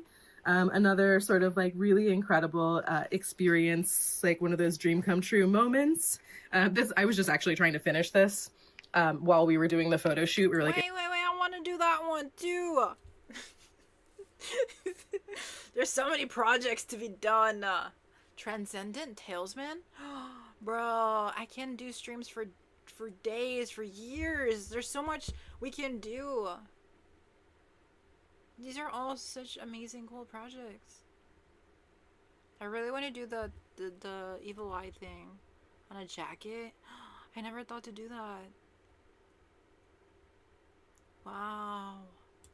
In between shoots, and I was just trying to finish this, and he captured that shot. He's just an incredible photographer and a really great guy. We met years ago at like a friend's place up in the Catskills one summer. So it was really wonderful to have him over. It was about 7,000 degrees that day, and he was just the most incredible photographer to have with me. And yeah, so let's get into how this book got made. How did Mystical Stitches come to be? Because I didn't say one day, I want to write a book called Mystical Stitches, and it's going to be all about embroidery for personal empowerment and magical embellishment. So for this video today, I wore one of the tops that was featured in the front of the book because I feel like this top is also a really good example of that, of like just letting, this is on the front cover page, of just letting an idea go and just being like, yeah, sure, let's see what happens if we do that. So the night before the Mystical Stitches photo shoot, I'm trying to slow down. People say I talk too fast in the videos, and I'm like, I'm sorry, I'm excited. I'm so fascinated. Bruh, I'm like so fascinated. I love her energy. Look, she's like a literal sunshine and a human being. Her energy is amazing. I can feel it through the screen. Wow. Wow. Anyways, so the night before the Mystical Stitches photo shoot, is that better? Is that working better for you? Does that sound a little more natural? I was going through all of the clothes that I had put together for the photo shoot. We had like looks that I had put together, and I was like, there are a lot of jacket backs, and I know that the art director is going to want more author fronts. So I was like, well, this jacket actually didn't fit me that well. It kind of like wasn't that flattering. So I was like, well, let's just turn it into a shirt. I don't know, just turn it around. So I started off by cutting the sleeves off because I knew that the set-in sleeves of a blazer would not flip very easily. So I said, cut the sleeves off and then just figure it out from there. Because the embroidery was so high up on the back of the jacket, I ended up having to do this little number where I like slit down the middle, and I ended up loving this neckline. Never would have arrived there naturally, never would have sketched that out, but because of the process of like, let me just cut the sleeves off, put the jacket on backwards and see what happens. So yeah, that's kind of the lesson in like everything I do, but also especially in the making of this book. So if you don't know, Mystical Stitches is a book all about embroidery for personal empowerment and magical embellishment. It was published on the summer solstice in June 2021. So a little bit of the backstory of how we got here. We're gonna go way back with like how I started with embroidery. So in about, I think 2011 or so, somewhere around there, I started working with embroidery as a tool for manifestation in the sense that I feel like I was actually creating spells, but what I was doing was I was What did she just say? She uses embroidery as a tool for manifestation, almost as spells. Bruh, before she said that, I was getting chills. Like, I got a wave of, like, this weird, not weird energy, but, like, a strange energy.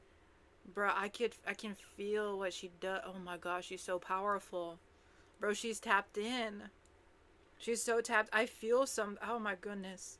There's a depth that I do not know how to understand, but it's there. She has something, and I can kind of feel it. What the heck? She's so powerful. but so beautiful, and she's like a sunshine. What a powerful sunshine. That's so amazing. I'm glad you enjoy her too. Yeah, she's amazing. Taking quotes from some of my favorite songs, and it was a lot of love song lyrics, and I was embroidering them and just in fun compositions with flowers. Wait, I got so like distorted. Like I just oh my goodness, my head. Whoa. Okay, let me focus. Let me focus. We can move the thingies. Look, there we go. Okay. It was like casting little spells, because this is at the beginning of a relationship of mine that was a relatively long term for me. So I feel like it was a little spell that I cast. I just didn't know it yet. And at the time, my boss, who I was working with, saw these stitches and saw me working on one, and he was like, "Oh, let's have an art show." So I pulled together an art show with my friend. That's a longer story, but so yeah, so I started, once I kind of got validated, like, not that I need validation for everything, but like, yeah, I'm human. I was just doing my little thing. I'm always doing little tinkering with little things, but for someone to see it and say like, hey, that's worthy of your time, felt really encouraging. Especially, I was probably, I don't know, mid-20s at that point, and so I was not very like comfortable in my own skin. I was not very confident, so it felt really nice to have that sort of reassurance from someone who I really looked up to and admired. And so for the record, it's like, when you look at these earlier stitches, they're not that good. I think people oftentimes are like, "Oh, you're so good at embroidery, I could never be that good." And I'm like, I was not that good. I'm persistent, and that's the thing that I like that she admits, that you have to start somewhere. I was telling my brothers I struggle a lot with streaming, and they're like, "Well, you've barely been doing it, and you can't compare yourself with someone that's been doing it for like years and years and years. It has so much practice." So like, just to make it about me for a second, can we just talk about me? For example, I compare myself a lot to like other streamers and YouTubers, but they've been doing it for years, and I just started this like, that's 2025, so it's been a year and like some months, and I feel like I've improved a lot. I think I've done a lot of like mental, how do I describe this? I've done a lot of mental work to like put myself in a position to be heard and listened to when I thought like my voice didn't matter. So it's just, it takes a lot of strength to start, but once you get the rhythm of it, I feel like you grow more powerful and skilled in it. It's just the start is always so difficult. Why does the start have to be the most difficult part? And yesterday I was admitting it, like, of how I wanted to quit everything, quit streaming, quit YouTube. I just give up, because it just felt impossible to grow, and it still feels impossible to grow. It's just, if you don't start from somewhere, you're never gonna get anywhere. And I still very much feel like I'm stuck in the mud. I'm in mud right now, and some days are better, some days are tougher. Yesterday was a really tough day. The whole week beforehand was a really tough week. I've never hidden from like my mental struggles and mental issues. I have really high highs and really low lows, and I try to be offline when it gets really bad, just because I don't want to be like a villain or an evil person in the world. But just know everyone's dealing with their own journey. So like, if you're thinking about starting something, just try to do it, because even the smartest, kindest, most talented people struggle with not knowing how to approach something that they're not familiar with. Everyone's human. And she just reminded me of that again. We're all just human trying to figure it out. And even the most talented, skilled people struggle, even if they're like the masters of their craft. Yeah. Carrie says, you found out there is a person making microplastic water filters. Oh, we can watch that after this. Yeah, we can watch that. Mia Heller. Carrie says you might feel stuck in mud right now, but at least it's not quicksand. You'll get out of it someday. That's true. It's not quicksand. It's mud. And you know what grows in mud? Flowers. Flowers. That's true. Thank you, Carrie. What the heck? Marissa on YouTube says, your brothers gave solid advice. I'm so glad you kept going. I so enjoy your streams and appreciate your authenticity. Yeah, my brothers are... Okay, let me do this. Let me talk. I want to go back to her, though. How are they so nice? How are these people so nice? Like, I joke that I hate men and that they're dumb, but, like, my brothers are my saving grace. Like, if I didn't have them, I feel like I'd be so lost. And a lot of the stuff that I do and the thoughts that I have, they're just so reasonable and so nice, and they're so patient. They're the best brothers ever. And I'm like the chaos around them. I'm like the tornado. And then they're like the calm steadiness around me. I love them. I love them. Anyways. I realize that happens a lot for me in my life, where I'm like, I think of myself as talented. I'm like, oh, I'm just like talented artist. No, I'm persistent. And I just want to emphasize that, how important that is, of just being persistent.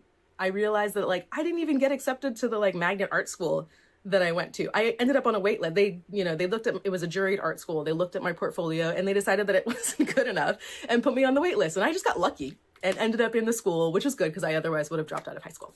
Anyways, we went too far back there. Bring it back in. So I was making those embroideries. I've always worked with textiles, continue to make clothes, continue to work with embroidery here and there. And then I moved up here to the Catskills in 2015, 2016.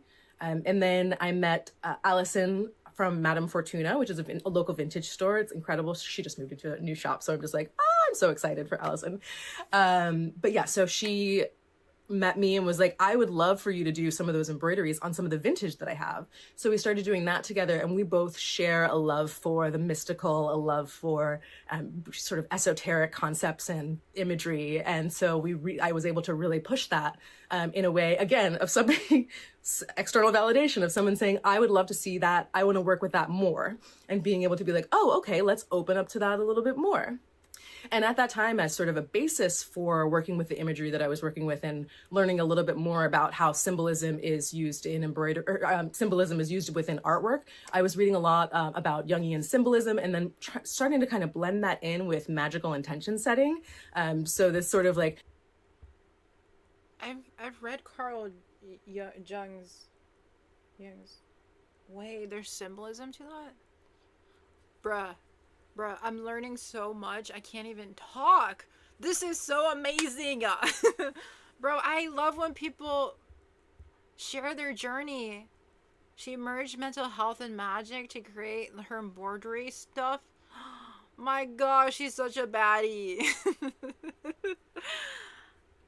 Wow, what a gift. Thank you so much, Marissa, for sharing. Feel free no pressure on my end to watch the full video. Sorry it took us on a big tangent on this. No, I love this, bro. This is exactly what I needed, because I struggle with mental health. I do. I'm honest about it. I've always been honest about it. We were literally talking about like magic yesterday, how I'm in a creative cocoon and I just don't know how to reach it. Like, I don't know how to get in the flow state. And I learn a lot from personal stories, from personal experiences. That's the only way you can reach me. Like, if you tell me something about your life, I remember it. I don't remember facts. I've never listened to teachers my entire life. I would just write notes down and then I would teach myself. So I love personal storytelling and personal experiences as a way to like grow as a person. And she's just such a beautiful light. And I'm trying to get into embroidery, so this is like, it feels so aligned. Like, I realized that I don't have to watch this, but like I didn't think to like take it off the screen. We're stuck here. We're gonna keep watching this. Also, I'm here until 9, so I have time. But I'm probably gonna keep this on for like 10 more minutes or something.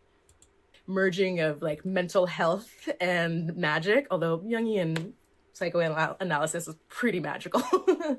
So some of the books that I was reading at the time, and I think I quote a lot of these in the back of Mystical Stitches, but Man and His Symbols was one of them. And this is not like a book about symbols. It's more about how symbols work within our daily lives. What?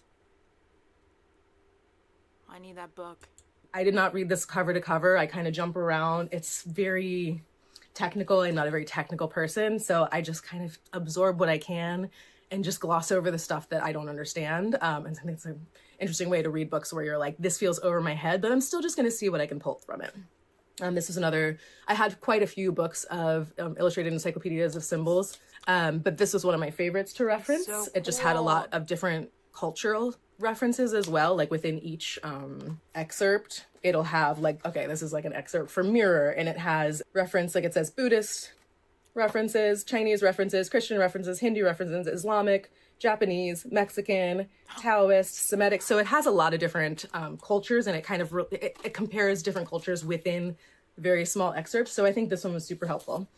And then on the magical end of it, going into Scott Cunningham, I think some of his books are a little bit like not necessarily well sourced, but it was just a really great place to work from. And also different books on tarot. This is a book on the Crowley Tarot and talking about the different. Dude, that's my tarot card stack. That's my tarot cards. The green ones I couldn't find. That's from the same guy or the same brand. It's the same symbol. That's crazy. It's just green. I need to find my freaking tarot cards. Symbols within the tarot deck. Yeah, it's the Crowley tarot deck. That's the one that was mine that I was talking about yesterday that I can't find. That's crazy. Crowley tarot deck. So those were some of the books that were inspiring how I was talking about the symbols and things that were included. So that's sort of what was in my mind. Bruh, what the freaking heck? The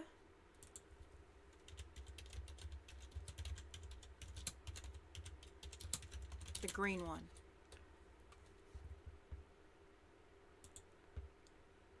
It's this one. I have this one. I have this one. It's just I don't know where it's at. I think it's just underneath my books. Bro, that's crazy. I got it at a witchy store, and I didn't know what it meant, but I was like, it feels like mine. And I have it. It's just, it's not right here to be shown. Oh my goodness, what a beautiful little segment. Okay, we've derailed a bit, but it's aligned to my original point, and I appreciate Marissa for you sharing that video. I will definitely look more into the video on my free time and then get the book, and my god, there's so much books to read. I literally feel so excited. I cannot explain it to you.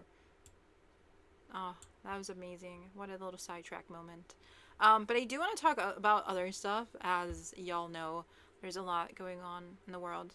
But it's all fun stuff. Like, if you guys don't know, I started off on Twitch because of Hasan Piker. Do you guys know Hasan Piker? I feel like if you're watching on Twitch, maybe you know him. He's actually on Twitch right now. I can pull him up. I think he's outside doing stuff, like giving a presentation. But the way I discovered Twitch was by him. Isn't that amazing? He's my mentor. He's so amazing. Oh, okay. Because I don't think it's very accessible. I know. We're gonna have you he was speaking at the University of Michigan. Brian from our digital team is going to come up with a camera, and you can like sign the camera. It'll be a fun video. Okay, so everybody's cool with me having, because I want, she's here, this is her district. Do it. I'm out of protocol. I'll do the same. Okay, I appreciate I'll do the same. No, okay. I mean, I'll leave it to you. I texted. I texted him. No, and I didn't want. Bro, look at his title. We are the baddies. As he talks about Iran and other stuff, he has such a great sense of humor. He is so funny. He was making like metaphors about tacos and like the state of the world earlier on. It's just so funny. That's what she believes, and I really admire that in somebody. So product placement should be good. Yeah, she's like trying to get a Red Bull. Somebody told me they're like, hey, if you were to take a corporate contribution, I'm a matcha now. I'm a matcha girl now.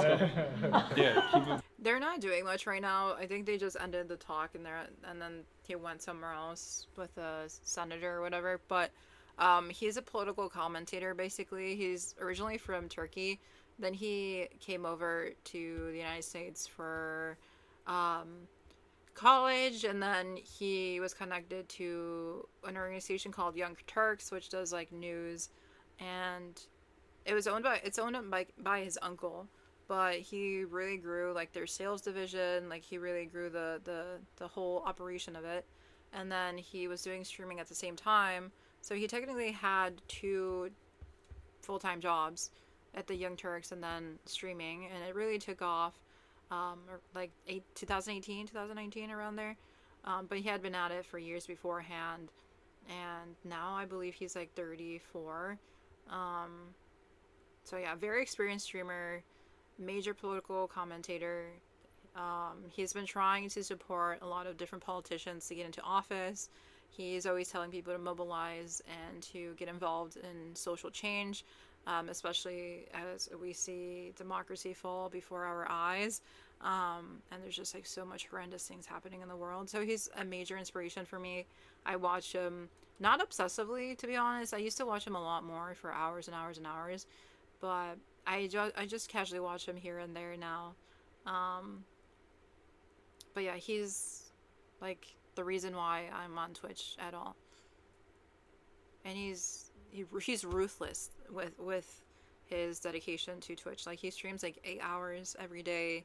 He doesn't really take breaks. It's usually like 6 to 7 days out of the week. And he's generally someone that wants to see people have a good life and have opportunities, and to basically dismantle like systemic oppression and the issues that are happening in the world. But like he knows that he's just a streamer.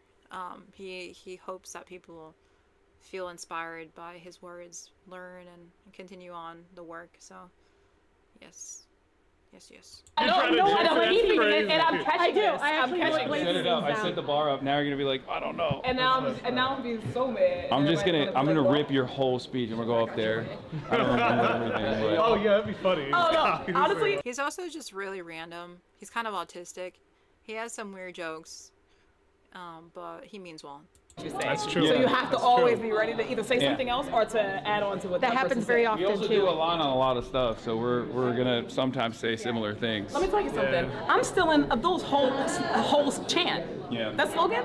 I'm taking that. Yeah. What was it? Get money out of politics. Get money in your pockets. In your pockets. You know. That's mine. If anybody asks, we came up with that first. That's ours. That's the official slogan for the abolish sugar tax bill. It is true. We go put that on the side. They'll be like, I'm Summer Lee. Yeah. Like a little bit too much. I just rolled in from Pittsburgh. Because sharing is caring, right? The Mount Valley, yeah, you guys. Yeah. The Mount Valley. Yeah. Okay, so you can't really see the political commentary he does, but this was just a rare outing that he did after speaking for a university. But I do want to share how he has sold union-made merch.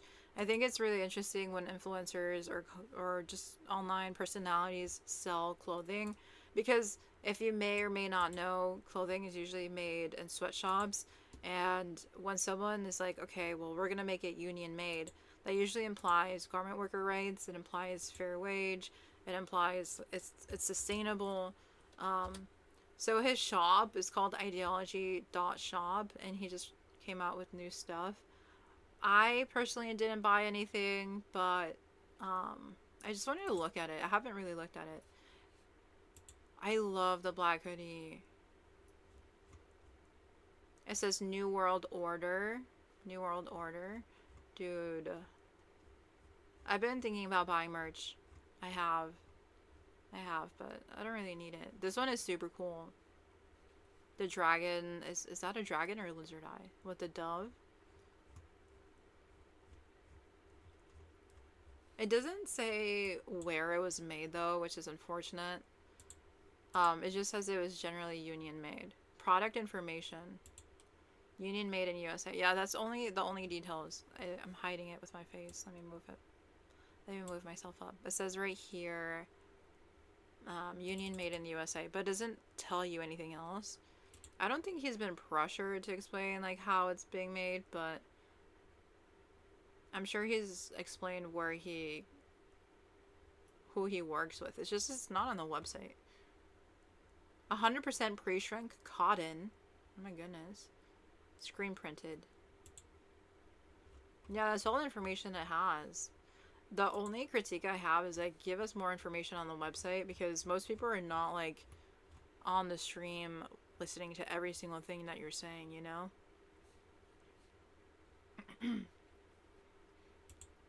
It's powered by Warren James. What is that? We're just doing a little sidetrack investigation right here. Warren James.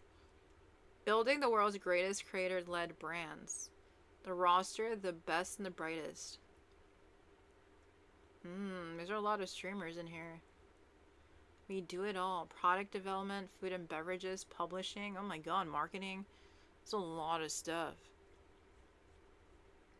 So who did Warren James connect with to make the Union Made merch? Because they're based in Santa Monica, California, but they also have connections in China.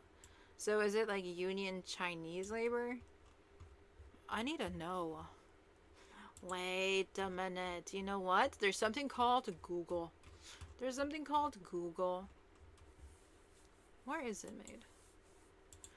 Whoa.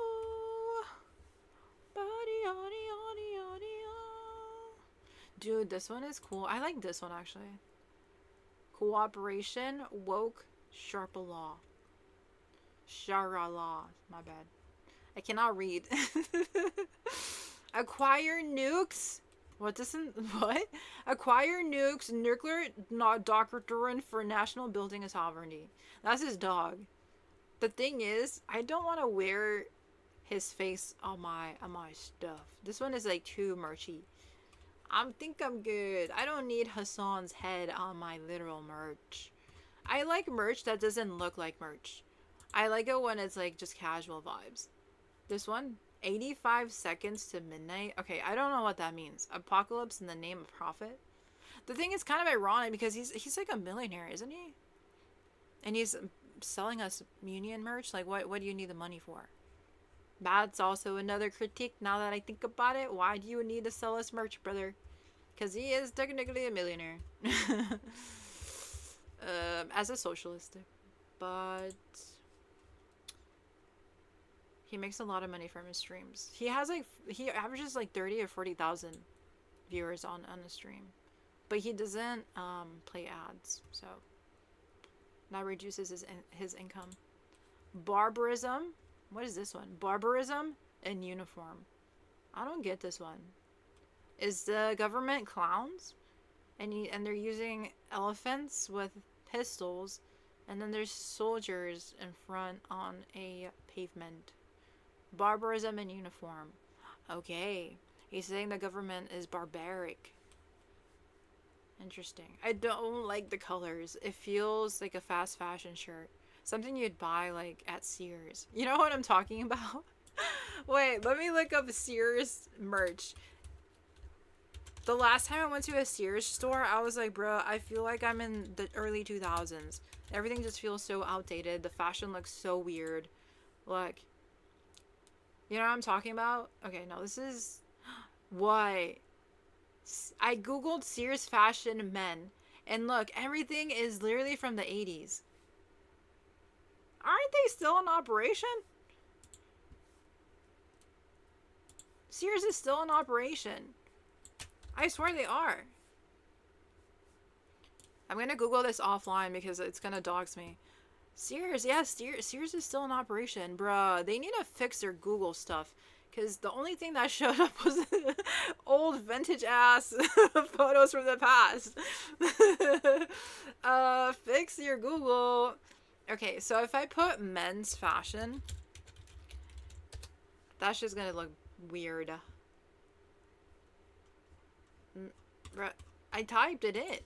Men's fashion. They need to do their whole digital marketing thing all over again. The website doesn't work. Their Google images are not the best. They'd be selling underwear for $37. Fruit of the Loom. Wow. Wow, that's amazing.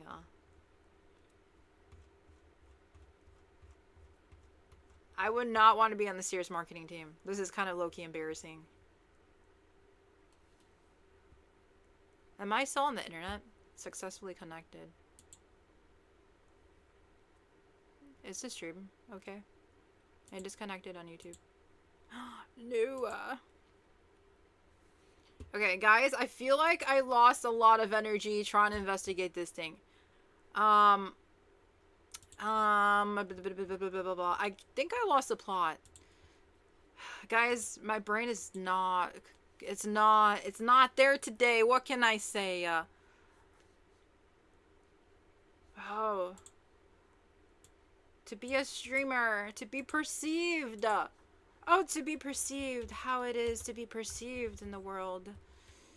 To be or to not to be. Bruh, let me Google. Let me Google. Okay, is there any TikToks that we can find about this? Or any, like, Twitter threads we can look into? Because they be knowing stuff. Twitter be knowing stuff.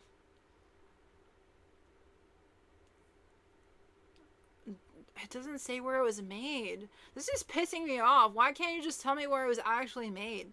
I love Hasan, but like, I don't trust you like that, brother. I need to know where the freak you're doing stuff. I don't like blind consumerism. If you make me investigate this, then this is like the average consumer experience. I don't know what the fuck I'm looking at. I don't have the time. Made in the USA. Okay. Okay, we found a Twitter thread from 2024, but it doesn't say any details. Should we just like harass him until he tells us where it's from? Yeah, I have no clue where it's actually from. It's actually irritating me. Damn. What is his Instagram comments doing? His fan base is kind of scary, not gonna lie. I would not want to like be affiliated with Hasan, because dude, this chat, it goes crazy. Let me pull it back up. His chat is crazy. I'd be reading it, I'm like, bro, I don't need this. I don't want this. Investment. Plus, the people that help us create never get it. Yeah. That's, yeah, he gets too much. That's what we gotta cut it out. Your days are numbered, March. Remember. Is it 8:12? Yeah. We gotta go. Yeah, are we not? They did 6 stories today on Fox News about me. On the day of Donald Trump. You're doing the right thing if you're doing stories. Yeah, on the day that Donald Trump said he's going to genocide the entirety of Iran. It's just ridiculous. Do you think Democrats, when the ones that have like spoken out about this stuff, do you feel like they hear Fox News and all these other like right-wing outlets? No, I do think when they there's see a that shared donor base. Yeah. And I'll be honest with you, a shared donor base of folks that invest in those candidates as much as the ones who watch Fox, who benefit from Fox narrative. Yeah, so they don't, so they think it's like, it's good that we're in alignment. Oh, thank you. It's good that we're in alignment with the Republicans on this. They don't think this is probably unproductive. I just think when you see that come out of nowhere, especially when they've never heard you. Yeah. They've never even. That was so crazy. Yeah, because a lot of the people making statements probably have never, you know, but for my 20-year-old, I know, you know, he said his stuff. You're ready But, to speak, Congresswoman? yes. Yeah. Yeah. All right, good luck. By the way. Oh, they're gonna. Summer, tomorrow. Can they just escort us one by one? Yeah. Oh, great. Well, in that case, I know what I'm gonna No, we're going right after. She's doing 5 minutes. Let's go. Wednesday's awesome. I was considering going. Okay, guys. I'm gonna plan for our future. Where are we at? What are we at juice-wise? Hopefully the camera. Okay, that's like the worst possible shot to like pause on. But I just want to see what he was doing. He still has not done the speech. Guys, I got a new phone. I'm so excited. It matches everything. It's a sage green iPhone 15. This is what I'm going to be using for content for all my shows, for all the things I'm going to be doing. So expect me to be more obnoxious on TikTok and Instagram and every single platform. And I think it's going to help me with live streaming, because I do want to do like IRL fashion streams. So this is actually going to be like super, super, super beneficial. It just came in right now. I'm going to connect it right now. But I do want to continue on with the news. I feel scattered. Thank you for the patience today, but no stream is a perfect stream. I feel like it's just, we're just humans. We're trying to like do something. So thank you for the patience today. What the heck? Oh, I found this video that we should watch. It says the many sides of sustainable fashion on a college budget. Let's watch this one. Congrats on your new phone. Thank you. It's a used one. I got it from Amazon. They sell refurbished phones on Amazon. I don't like supporting Amazon, but that's the only place I buy my phones. And it was unlocked. I buy all of my stuff unlocked and refurbished, and then it came within a day because all the Amazon warehouses are in my city. Yes. So that's a perk when you live in a frontline city. Everything from Amazon comes within a couple hours or a day. Perks.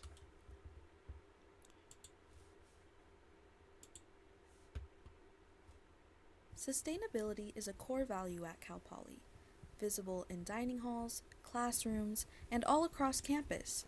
But when it comes to clothing, what does sustainable really mean? For some students, it's a commitment to thrifting and investing in ethical brands. For others, affordability and convenience make fast fashion the more realistic choice. Two Cal Poly students share how sustainability looks different in their everyday lives. Hannah Wegner, a first-year liberal studies major at Cal Poly, has done her best to incorporate it into her own lifestyle.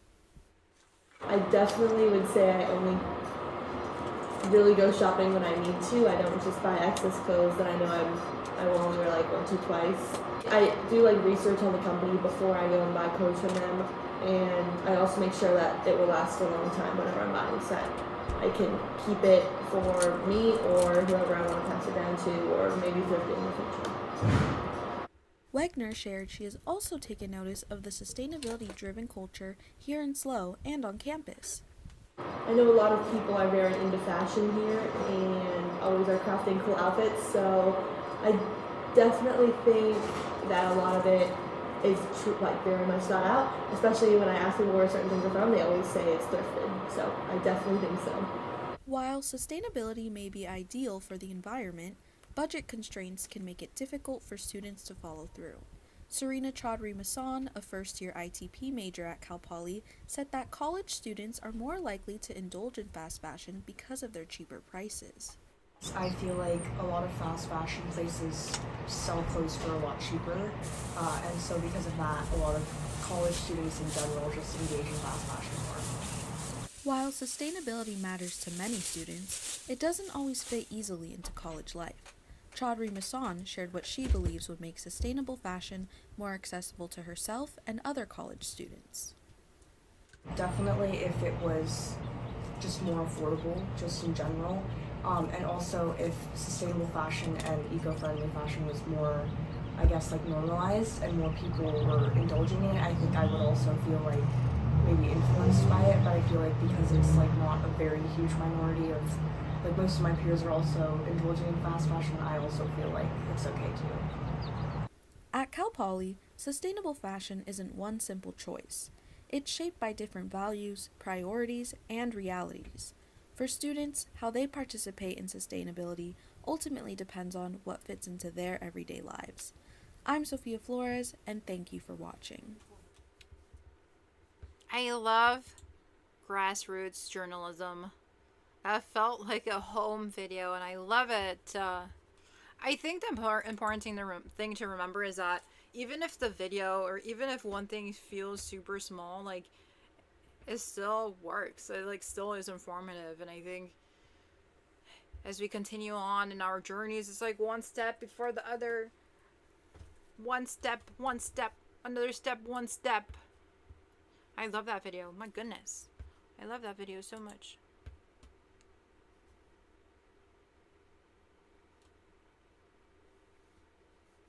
Okay. We're gonna move on. So we're gonna talk about something else. So one of the things that I'm actually concerned about a lot in the world of fashion is the usage of AI.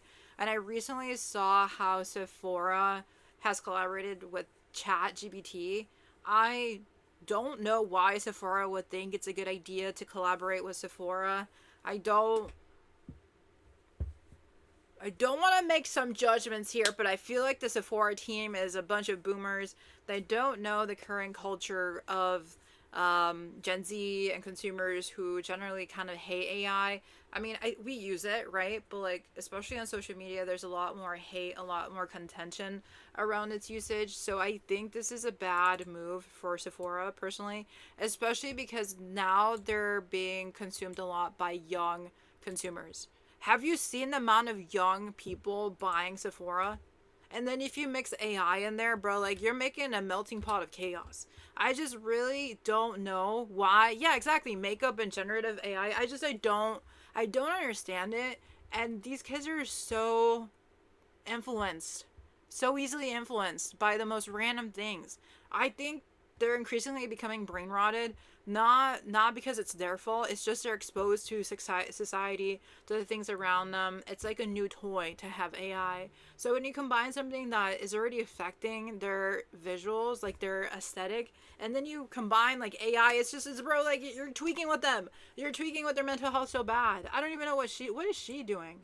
Get ready with me while I explain how I used ChatGPT and my existing makeup products to Oh, hell no.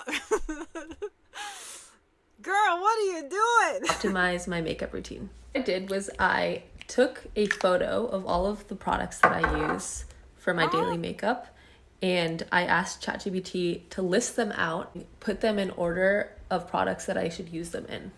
Why do you not use your brain for this? Guys, I asked ChatGPT after taking photos of all my products to tell me how to use my makeup that I bought by myself and know how to apply. Bro, you put the foundation on first, girl. What are you doing? What are you doing? You put the foundation on first, girl.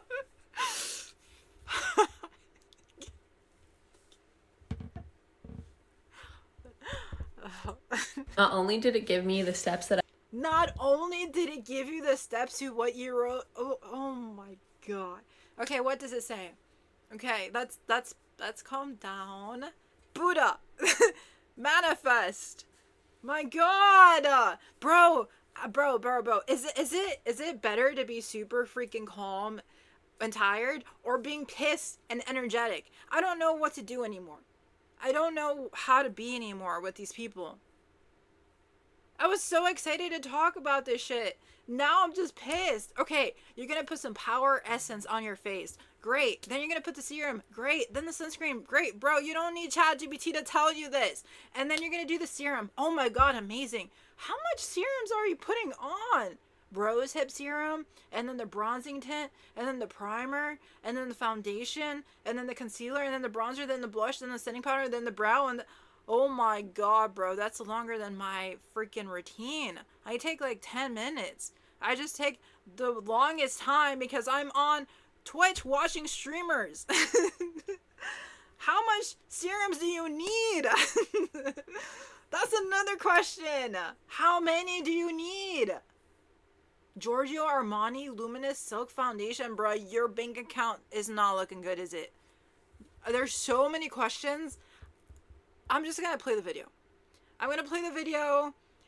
Carrie says, that's an odd collab. I agree. Their environment is unfortunately rotten and it shows. Yeah, Sephora is gonna be the new Shein of the makeup world. I can feel it. I can sense it. They're destroying our youth's head. We don't need a market to young children. There's a reason why there's such an allure to go to Sephora. There's such an allure. And it's not the parents' fault, really. I don't think it's the kids' fault necessarily. I think it's society and the culture that's been built to look a certain way, especially because there's so much pressure to perform on social media, on Instagram, and to look like you're this pretty baddie at like 10 years old. But like Sephora, Stop promoting this idea to look a certain way. I know they can't control everything, but like, bruh, you're kind of part of the culture. So maybe you should put a statement out being like, guys and girls, you're beautiful. Or do more of a natural beauty campaign to emphasize natural beauty so girls can stop feeling like they're ugly. Do something ethical, for God's sakes. Now you're gonna work with AI and you got these sort of people doing this? Bruh, our brains are so cooked. It's so cooked. How hard is it to use your freaking brain? Yeah, I don't know. How hard is it? Oh my God. That I should use them in, but it also told me whether they were water-based or silicone-based and told me tips. ChatGPT had to tell you if it was water-based. Bro, there's water in the thing. You don't need ChatGPT to tell you what you can see. Just like tap these in instead of rubbing them in, because I used to go like this. It also gave me some suggestions on what might be missing from my routine. For example, Bro, you already had primer in there. You already talked about the setting spray. You don't need another hydrating mist. You already had the vitamin C in there. I don't have a primer. I don't have a vitamin Yeah, you did. It was on the list. C serum. And I don't have a setting spray that I'm using right now. It was already on the list. So I was able to recommend some products that might work for me given my other products. Also trying to switch my products over to clean beauty is better. You have luxury beauty products, girl. Oh my God. You have enough money to do clean beauty. I get that people are on a journey, but it's just at this point, it's like you could have made that decision already. Best I can. Love that it gives personalized recommendations. Personalized recommendations. This is already what you have, but you want to clean swap. She wants to use ChatGPT that uses natural resources to get clean alternatives to makeup. What a fucking ironic thing to do. I am so pissed. I don't even want to hide it anymore. Girl, you're ironic. I'm ironic to prove experiments, to prove theories. She's just ironic because she just generally doesn't know better. Like, you don't need ChatGPT to tell you what to do better with makeup. If you're buying luxury makeup, you should know better. You should be aware of what's out there already, right? Or you can just Google it. Just Google it, for God's sakes, lady. It's based on what I'm already using and how they would transfer to other. Get ready with me while I You didn't even finish your video, girl. Oh my God. Oh.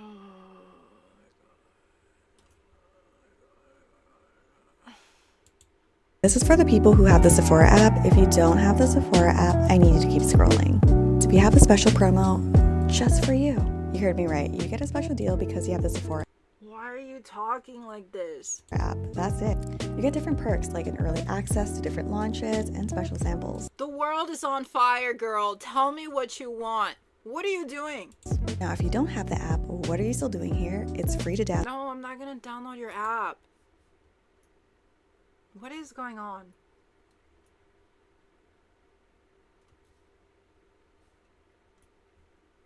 What is going on?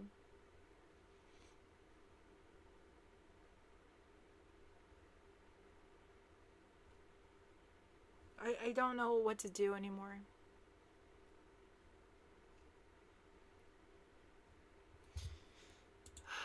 Oh, yeah. Okay. Let's read the newsroom PR article. Okay, let's start from there. Let's start from the basis. Okay? Carrie says on Twitch, she probably took the sponsored payoff that designer product. She was doing a lot of PR for them for no good reason. She didn't even end the video. Nothing makes me want to download an app less than being told to. Okay, that's fair. That's literally me. I don't like being told what to do. Okay, this happened in San Francisco, March 24th. So it's been a week, 2 weeks.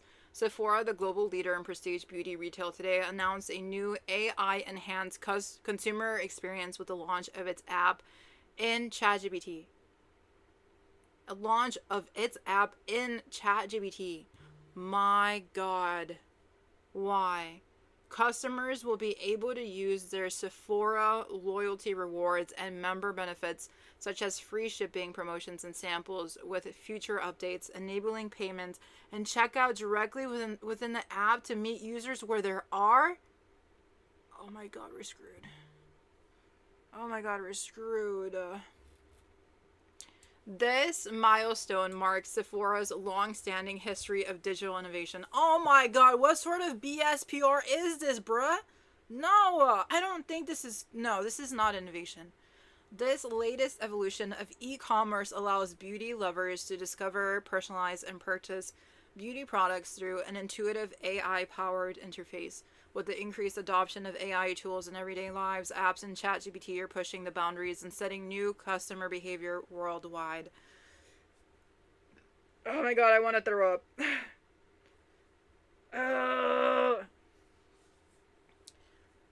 Sephora is leading the shift by integrating its unparalleled beauty expertise.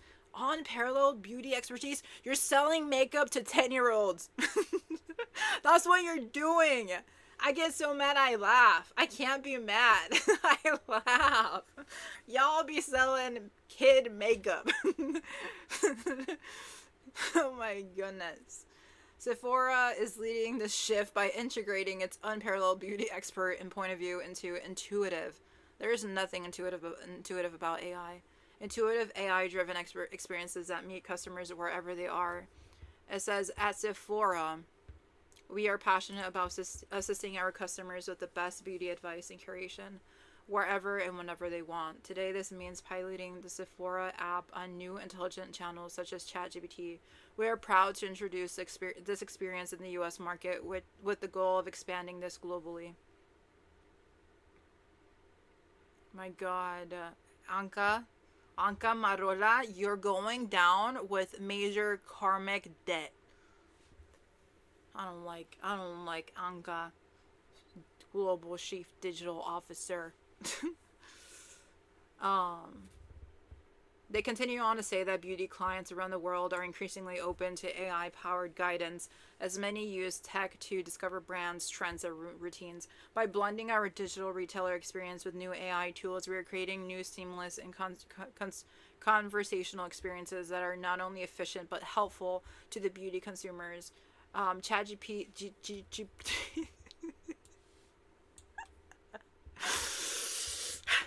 Ah, my god, I'm just a happy little girl over here. What the heck? I'm not pissed whatsoever.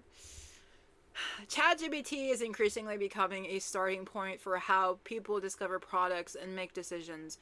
This new experience with Sephora explores how beauty discovery and shopping can be more helpful and personalized inside ChatGPT. Oh my god, we're so fucking screwed. ChatGPT users will prompt beauty advice in the chat. Example, Sephora, help me find a foundation for dry skin.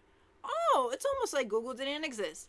And use the Sephora app, which will appear and recommend answers based on preferences from the customer's Sephora Beauty Insider account profile if they choose to link their Beauty Insider account to the app.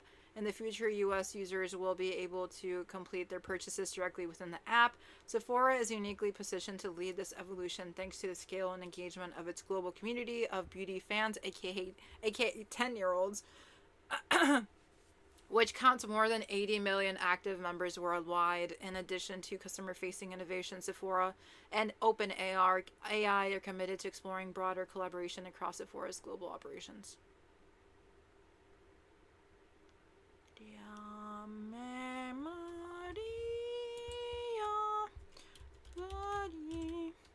I need something to help me feel alive again. Why don't we just take a little brain break for a second? You know what? I'm gonna crash out, and I don't need anyone to see that right now. So we're gonna talk about Melanie Martinez. What song do we play? I feel like my head's about to explode. These are the moments where I just doubt humanity and goodness. And I remember that corporations are turds and they just want our money. They don't care about us and they're destroying the planet. Yes.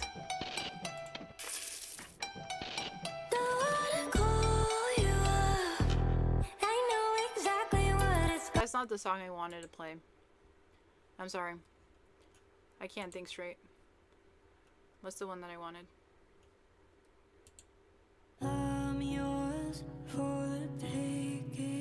No, there was one that I really liked. Was it this one? I think it's this one. Golden skin and cherry cheese on mashed out abs and pound out. Nope, it's not that one. Sorry, guys, I don't want to crash out. I don't want to crash out. I don't want to crash out. I don't want to crash out. I don't want to crash out. I don't want to crash out. I don't want to crash out.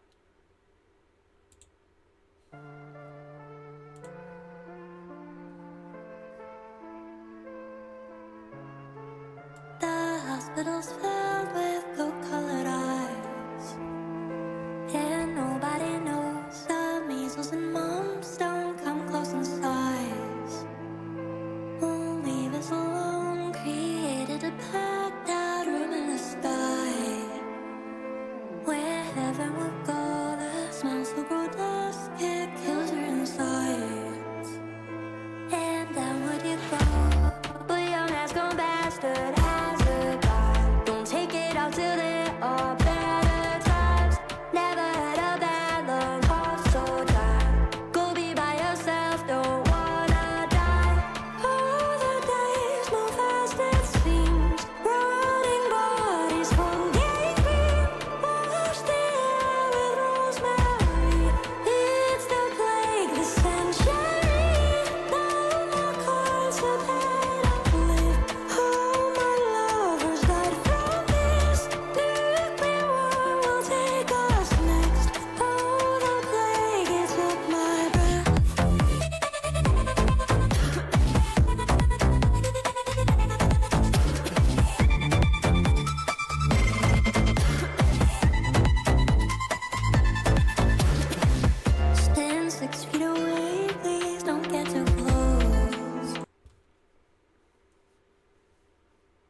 Okay. I'm not gonna have you guys just see me stare at music.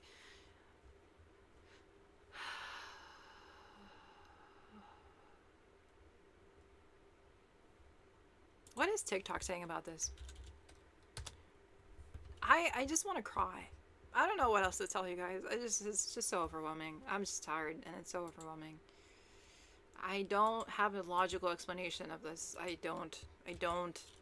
Everything just feels so overwhelming all the time. I could have given up on these streams a long time ago because of how it feels to like look at everything and be like, what the fuck is everyone doing? I'm not gonna stop. It's just I don't know how to provide a solution. I like to give answers. I like to provide solutions. I just don't know why and how we're doing this and what to do next about it.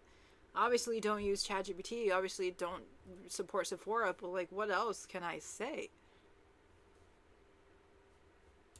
When was the last time you actually searched for foundation on Sephora's website? Chances are it's been a while because you used ChatGPT instead. Sephora just launched an app inside ChatGPT, but why? According to PR Newswire, about 65% of those using Gen AI when shopping online prefer ChatGPT over Google. And with features like ChatGPT Shopping and the expansion of its agentic commerce protocol, it's never been easier to search for and buy products, especially for beauty. But there's a reason why Sephora chose ChatGPT over other AI platforms. Last year, we conducted a study that analyzed AI's most cited domains in beauty and personal care, and Sephora ranks second. Sephora's product detail pages are absolute gold mines for AI models because they offer product availability, verified reviews, ingredient transparency, and purchase pathways. Across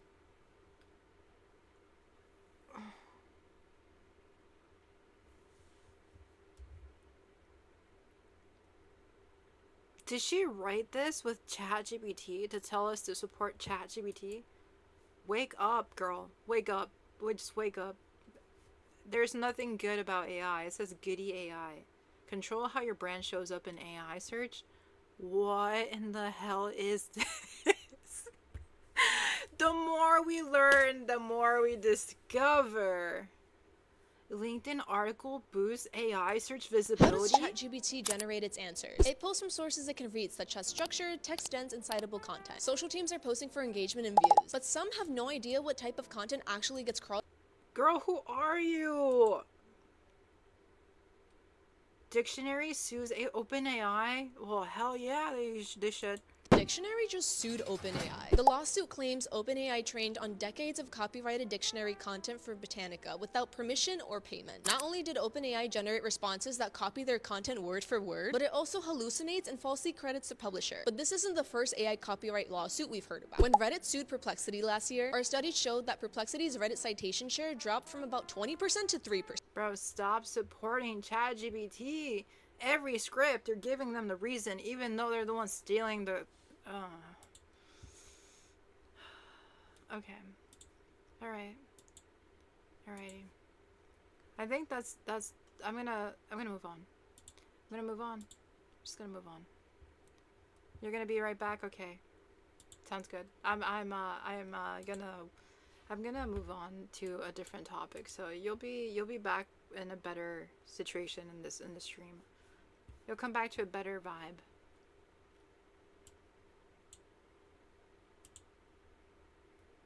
I'm so worried about the world. I really am. I really am. What the heck?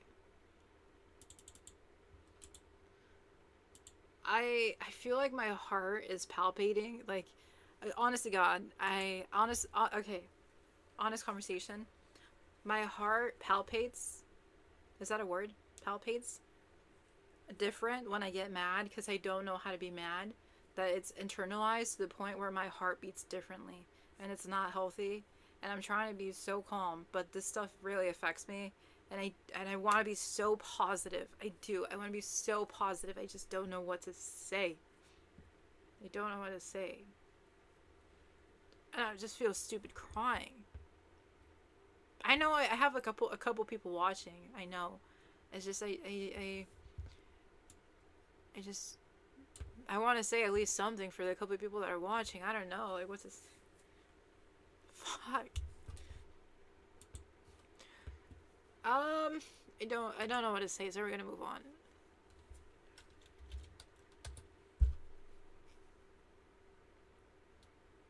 We're just gonna move on.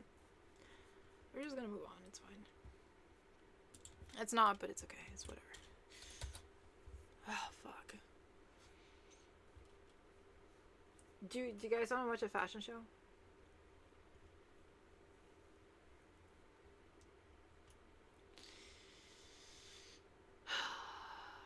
This one says fashion is literally art, but that was from 10 years ago. Oh, this one's interesting. Diamond Kite. What is going on over here? I love watching fashion shows. Okay, let's watch that.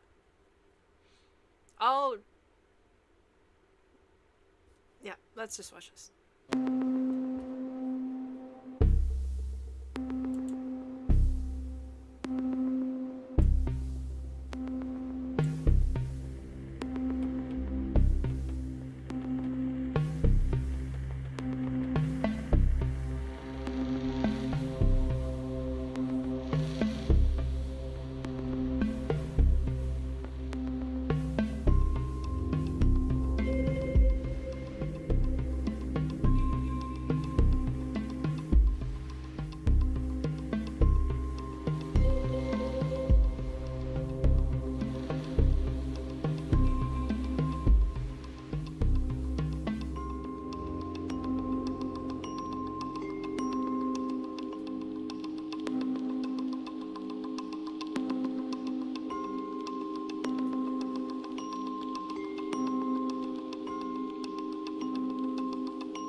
not to break the illusion, but I think they're making pineapple ruffle decorations.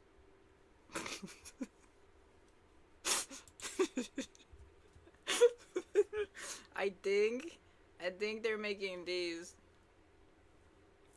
Is that my location? Fuck. They're making these. You see that? They're making those.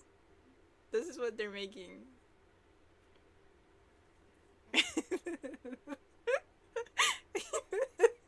That's what they're doing.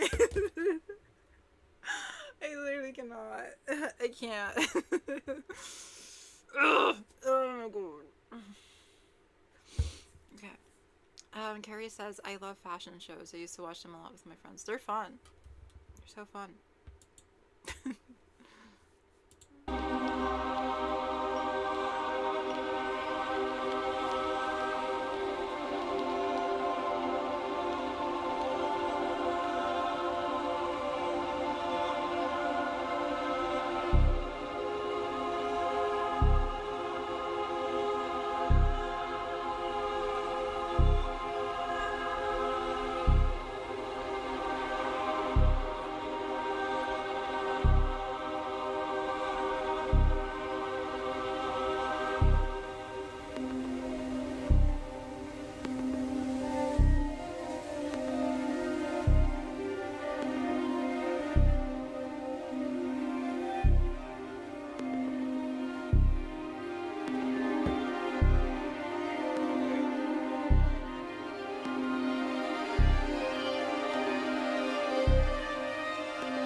This music is not a vibe. Why do I feel so existential? Bro, are we gonna go do something evil right now? Like, is this our villain origin story? Like, what are we doing? Like, it's kind of creepy.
was so beautiful. Wow, I agree. It was so beautiful. What the heck? It was so freaking beautiful. Oh. That made me feel so much better. Like, art is so amazing and wonderful and so inspiring. It just reminds me what is important in life.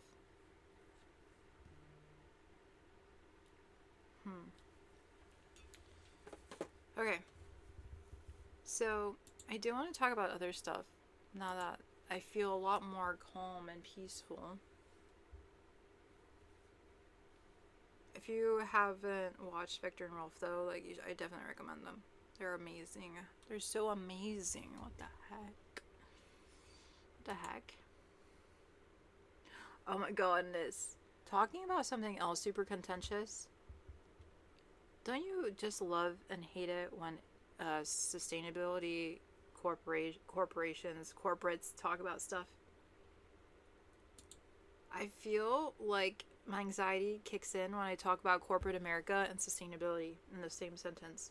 But essentially, H&M is basically saying they're doing great, that they're meeting emissions, that they're really caring about the earth by the stuff that they're doing. Yet that's an active lie because their practices say otherwise. But they sat down with Business of Fashion to basically explain how they have like long-term sustainability stuff, how they're really setting themselves to address the issues at pace of the fashion industry. Yes, at the pace of the fashion industry, that's what they're saying, which is a lie. Such a lie.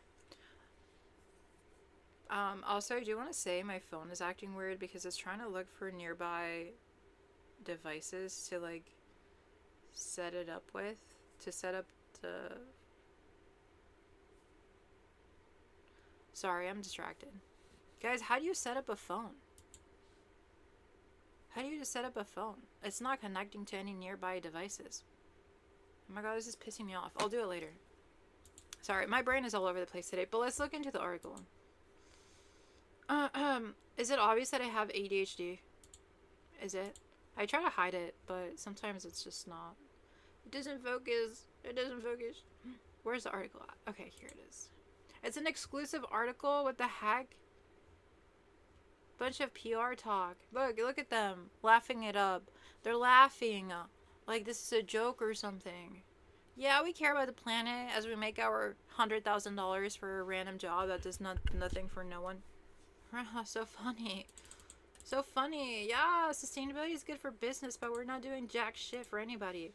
It's also behind a freaking paywall. How am I gonna read it? How are we gonna read this? I can't read the article if it's behind a paywall.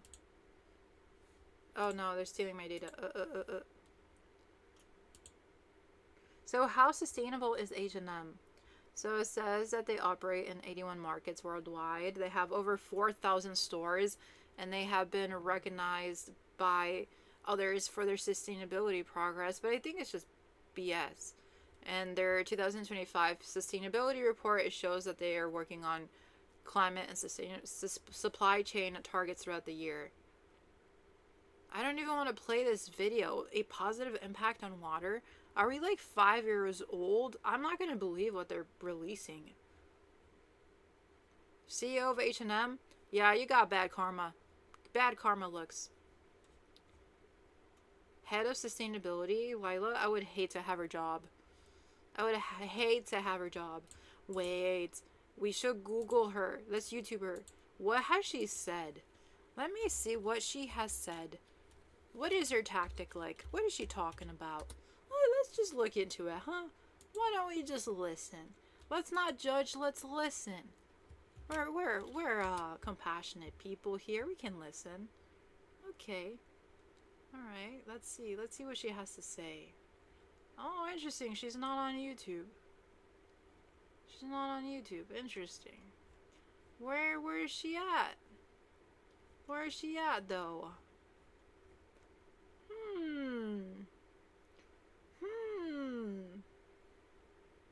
Nowhere to be seen.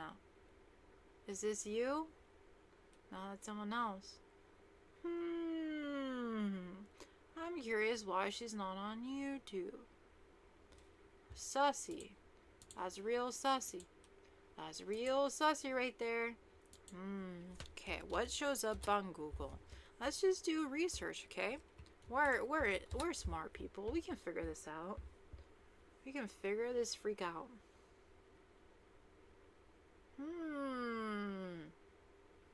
Just general stuff. She has 20 years of knowledge and experience and insight to the role. What experience though? Don't steal my freaking cookies. What's her background in? That's what I typically look at when I'm looking at people. What is their background? Because that tells you a lot about them. It didn't share anything. I also don't want to stalk her on LinkedIn. That's just dumb. I don't care what people's roles are. But it does give context. It's just, I don't want to stalk her on LinkedIn. I don't like LinkedIn. That's like hyper-capitalist. I'm only on there so if people stalk me, they're like, oh, she's smart, you know. That's really it. It's for ego. It's just for my ego. I don't really care about that shit.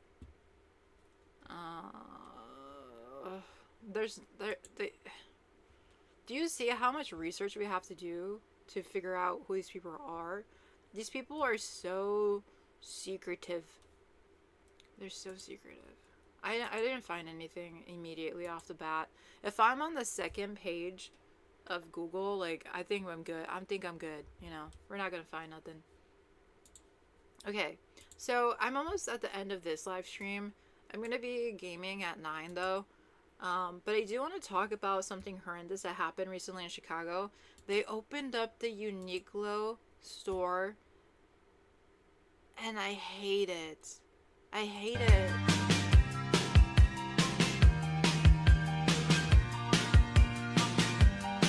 We don't need a Uniqlo in Chicago.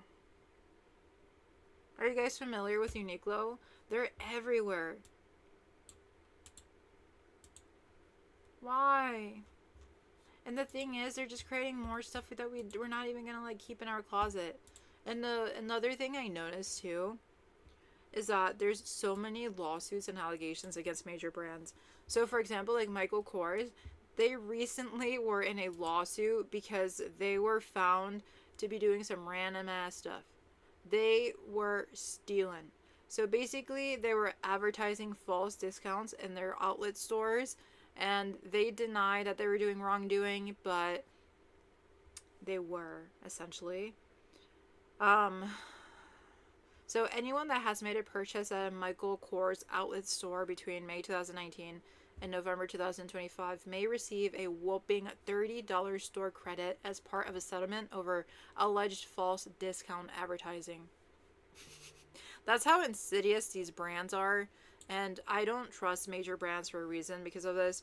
But I'm always like, okay, what else are they hiding from me? What else are they cooking to get a quick buck from me? But I'm not going to be shopping from Michael Kors anymore. I haven't really supported them in the past, but that is definitely a boycott, and I will axe them from my list for sure. You'll never find me wearing Michael Kors. And then there was another situation where Allbirds, I don't know if you guys have heard of Allbirds, but they used to be like the cool, sustainable shoe brand. Now they've lost a lot of their value in the finance world. They used to be valued at $4 billion. Now they're not worth nearly that amount. They're now valued at $39 million. So I feel like sustainability is kind of popular sometimes, and then it kind of loses track. So I just don't know like what it takes for a brand to be sustainable and profitable, but I don't really want to see that be a thing. Why can't we just like go to thrift stores? I don't know. Like, we don't need more brands. I don't know. Okay, let's play this one. I've heard about it. Is it fast fashion? Well, it was supposed to be like a sustainable like shoe brand. Hi, I'm Angelica Coronado with LA Times Studios. Here are some of today's business headlines. Allbirds has been sold for a fraction of what it was once worth. Eat Sal Luna reports the eco-friendly shoe company said it's selling all of its assets to a brand management company called American Exchange Group for $39 million. That's a sharp drop from the $4 billion valuation it reached when it went public in 2021. The brand built its name on sustainable shoes made with wool and eucalyptus, winning over Silicon Valley and celebrities like Leonardo DiCaprio, who invested in the company in 2018. But this support didn't translate to the consumer market, where they struggled to sell products like flip-flops with sugarcane-based soles and wool leggings. In the third quarter of 2025, the company reported $33 million in revenue, down from $63 million during the same period in 2021. The deal still needs shareholder approval and is expected to close in the second quarter of 2026. In other business news, Trader Joe's is expanding again in Southern California. Eat Sal Luna reports. Alrighty, she seems really excited about Trader Joe's. Trader Joe's? Trader Joe's. Okay. I'm starting to rethink whether I should do these long streams. Do you guys like these long streams? I think it's practice. Okay, let me be genuine. I'm gonna be genuine for a moment. I want to do long streams. I do, but they're a bit overwhelming. I'm not used to like people being so active. Marissa on YouTube, she has seen me stream for a year with no chat, with no minimum interaction except for her. I kind of like the idea of streaming to no one, but now that I'm growing, I'm getting used to people like actually listening, which is a concept, right? And then actually chatting. Like the beginning of the stream, it was busy because of fourth attempt. He was being very like engaged and like he was asking good questions, and that kind of threw me into a direction that I'm not used to, and that kind of like set me off into the vibe that I entered for the stream. But today was a good practice. I'm not ending the stream, by the way, I'm just talking. Today was good practice just in pushing myself to stream for more than the typical, 2.5 hours to 3 hours that I stream about news, and it was good to like push myself to chat while talking about news. I kind of lost it in the beginning. I kind of got my groove again towards the middle, then I lost it again, and now I crashed out, and I'm kind of back to a flow state. But I'm just not used to like people paying attention to my stuff. I am not used to people supporting me. Fourth attempt was saying like that he wanted me to have more followers or viewers, which was crazy. It was amazing. It's so amazing. I feel like I have been in a weird mood because of it. Like I'm just not used to this. I'm not used to it. And I think I've just been overwhelmed. I think that's the root of why I'm like just so off. I've been trying to figure it out the entire stream. It's a lot. It's a lot. And I knew it was going to happen. I knew I was going to get overwhelmed. I was telling everyone in the past, like, if I get 5 viewers on a stream, that's just a lot for me. It's a lot for me. It happened yesterday, and I'm still grappling with, like, how the fuck that happened. You know what I realized? That, like, people with, like, 1,000 followers on Twitch sometimes only get, like, 5 to 10 active viewers. And I'm already reaching that with, like, less than 30 freaking followers. Oh my god, someone followed me 13 minutes ago. XTTWig. Hello, if you're here. What the heck? Oh my god, there's 4 people watching me. That's what I'm talking about. I just appreciate everyone that's watching and listening. Hopefully it's informative. Carrie says, I enjoy hanging out in any stream you do. I usually am doing other things like homework while listening, watching. Yeah, that's perfect. So this is just an all new experience. Thank you for following and chatting and vibing. Hopefully it's informative. I just wanted to say a moment of gratitude. I'm not leaving. I'm here until another hour for the news, and then I'll be gaming until 9/11. It's just there was a wave of like gratitude that I just wanted to talk about. But yeah, it's all a new experience, and I'm really grateful and just really touched that anyone freaking cares. Marissa waves on YouTube. Hello. I multi-stream, so Marissa is real. She's on YouTube. She's on YouTube. But there's a lot more that I want to cover. Another thing that I wanted to discuss is Dolls Kill. It's my literal favorite brand. They're an amazing brand. Their aesthetic is like me. It's literally me. But they're so expensive. I don't know why they're so expensive. Like, boots are like 60, 70, 80, 100 bucks typically. And they were recently in a class action lawsuit over deceptive marketing. Honestly, I'm not too pissed about this one because I'll take any marketing that they do, but I don't want to be misled. And this one is specifically about emails on their sales, which kind of reminds me of the Michael Kors news bit that we just talked about a couple seconds ago with their store credit situation. Where was it? Look at all the freaking news. It's somewhere over here. Michael Kors also was affected by similar stuff. But why do these brands keep lying to us? If you don't got a deal, don't give us a deal. The freaks. But they be sending out random stuff to us, telling us, oh, there's this going on, there's these sales, but at the end of the day, there isn't. It kind of reminds me of when I go shopping at Walmart and they mark something for like $5 and I go pay for it and it's like $8. That shit pisses me off. Like, why would you do that? That was my $3 right there. But essentially, this class action lawsuit is against Dolls Kill for sending unsolicited emails to consumers containing false and misleading information about the duration of certain sales.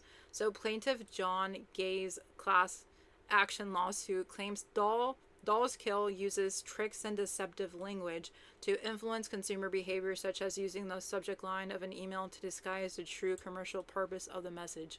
Bro, that's marketing. That's just marketing, bro. They be lying to us. They want us to open up that email. They do. So Dolls Kill frequently uses the subject line to disguise the true commercial purpose of the email and trick the recipient in opening it. Yeah. I mean, that's kind of normal, isn't it? What? John? What's going on over here? Am I glitching? I feel like this website's glitching me out. Oh my god, it's stealing my data. It's corrupting me. Yeah, I'm gonna leave that site. But we got the idea. I wonder if anyone else has covered it. But I should look at a different website because everything started glitching when I was on that website. Sussy vibes.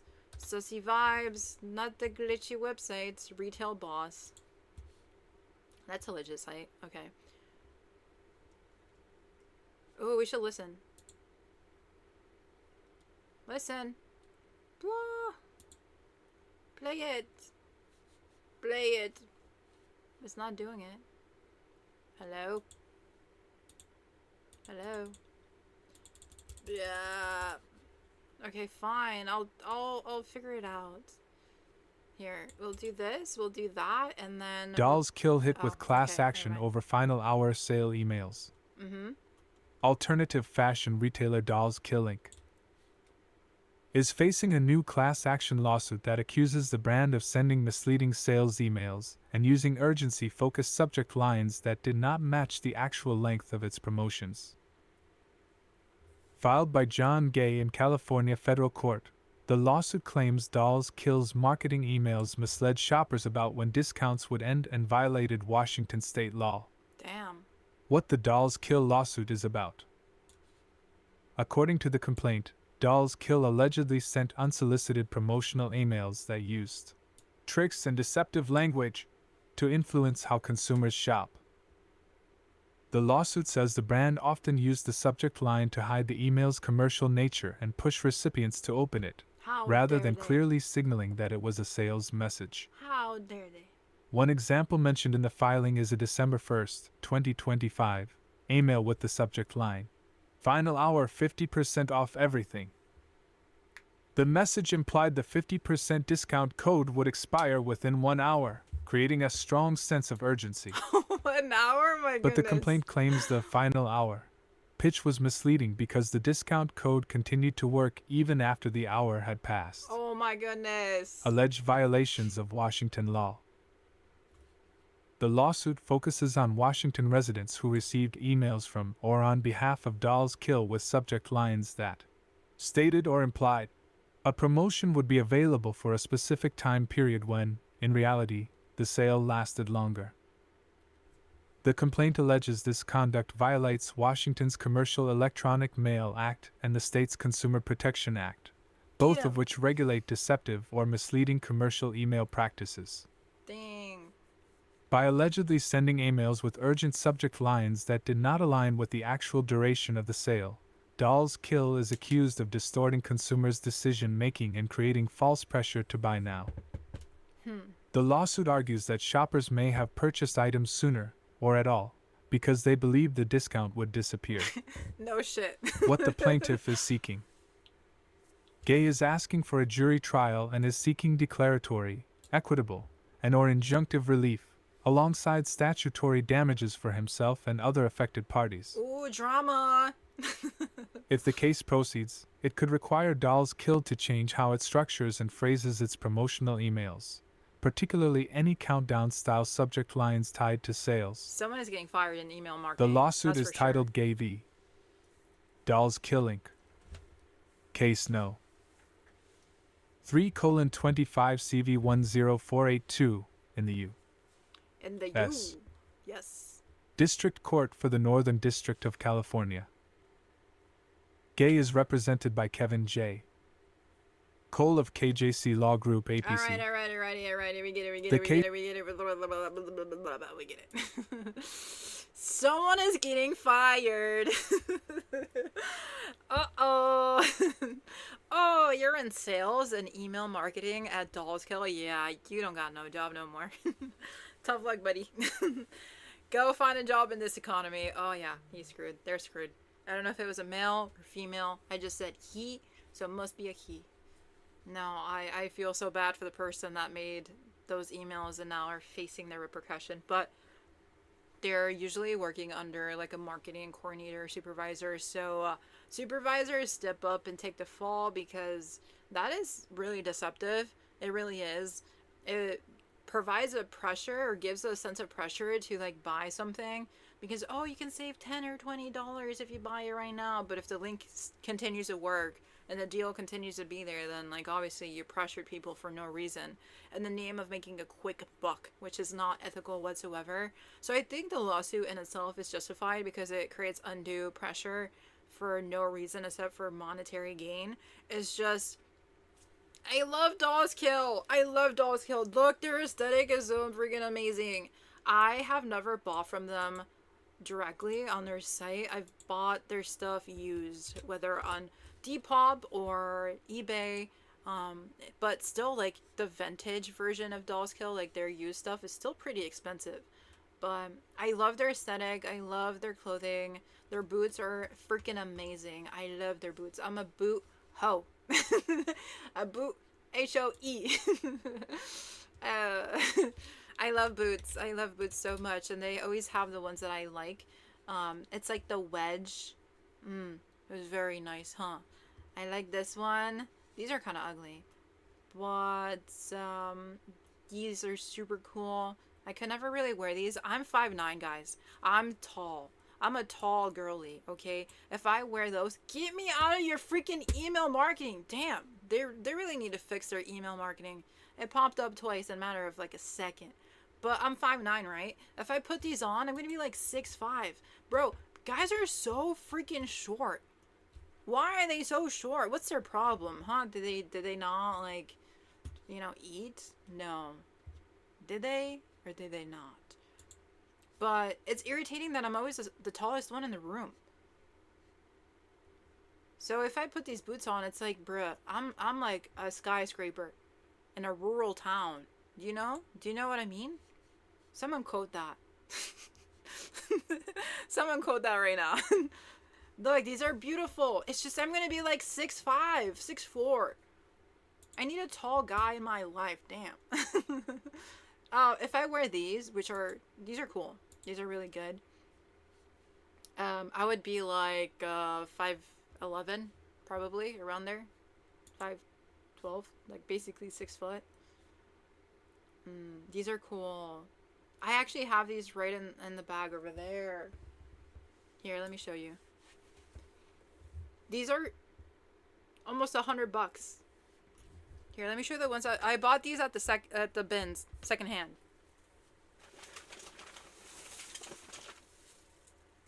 Oh my goodness, is this a haul? Is this a haul right now? We should have haul segments during my streams. My earbud. Okay. Oh god.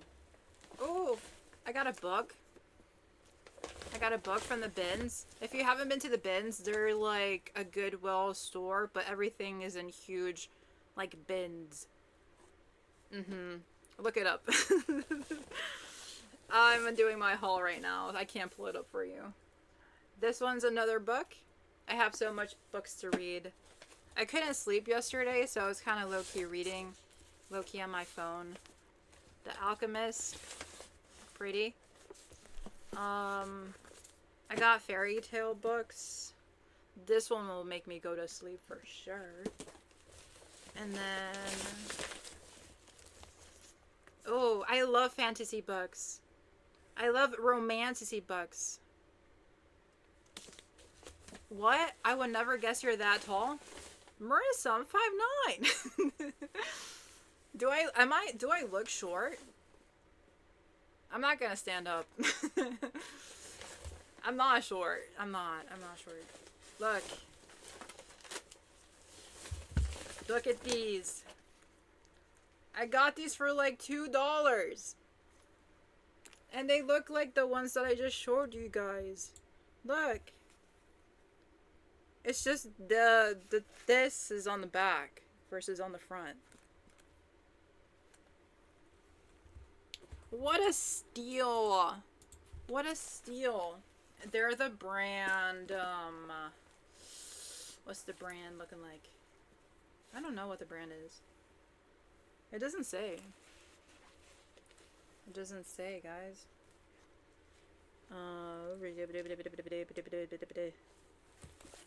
It doesn't say. They're brandless. You got great finds. I love the Alchemist as well. Thank you, Marissa, on YouTube. Thank you. They were originally $15 at the Goodwill store, which is different from the bins. Usually, everything that doesn't sell in the store, it's not focusing. God, my god, the lighting is horrible. You know what? We're gonna go into our emo phase of the stream. We're gonna go back to purple. I feel like myself again. We're just gonna go like this.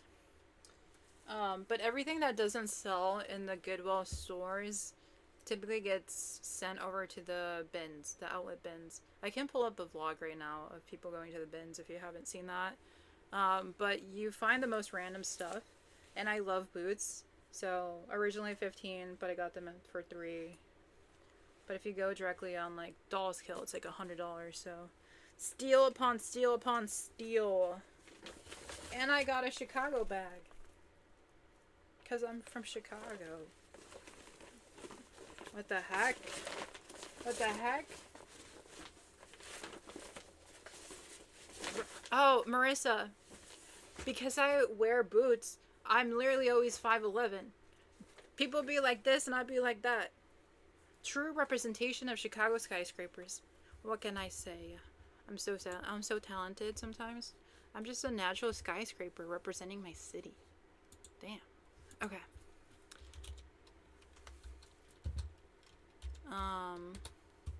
Let me pull up a Goodwill bin vlog. I should do a Goodwill bin vlog. I go a lot for fun. It's super relaxing. It's just I get anxiety because everyone is just like, let me look at everything, and I'm like, bruh, it's not supposed to be that intense. It's not that serious. Who looks fun to watch? Okay, she looks cool. It's a haul time. Cute. cute. Hi guys, my name is Catherine. Today I want to take you thrifting with me. We're going to the Goodwill Bins, which is my favorite place to thrift. This is me editing right now, and I want to say my credentials are that I've been thrifting and selling for 4 years. Oh, she has credentials, guys. She's legit. Already subbed, so you must believe her now. And here's my little account. Everything comes out all at once in these big bin rotations, and it's about $2 a pound. I just feel like it's the cheapest, and you can normally find the best stuff that you don't really find at the other stores. So let's go today and see what we can find. This is my outfit for today. I'm wearing my favorite Aeropostale Henley top. These little angel jeans, they have the little bedazzled on the butt. They're so cute. I haven't worn them a lot because they're ripping because I wear them so much. But I'm wearing them today. I have on my eye-grow necklace and these silver hoops. And I just want to wear something comfy and cute. I like this because the shirt is not like long sleeves, so I don't feel like it's getting dirty when I like dig through stuff. That makes sense. But yeah, that's my outfit for today. And you know, before we go thrifting, we have to get a little fun drink. Yeah, sorry. Just one. Thank you.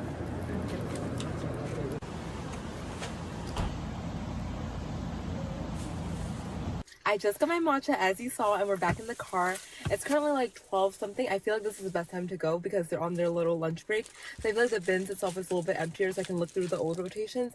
Also, side note, this is the best color for matcha to be. As be like a medium to dark green. I hate when it's light green. I hate when it's like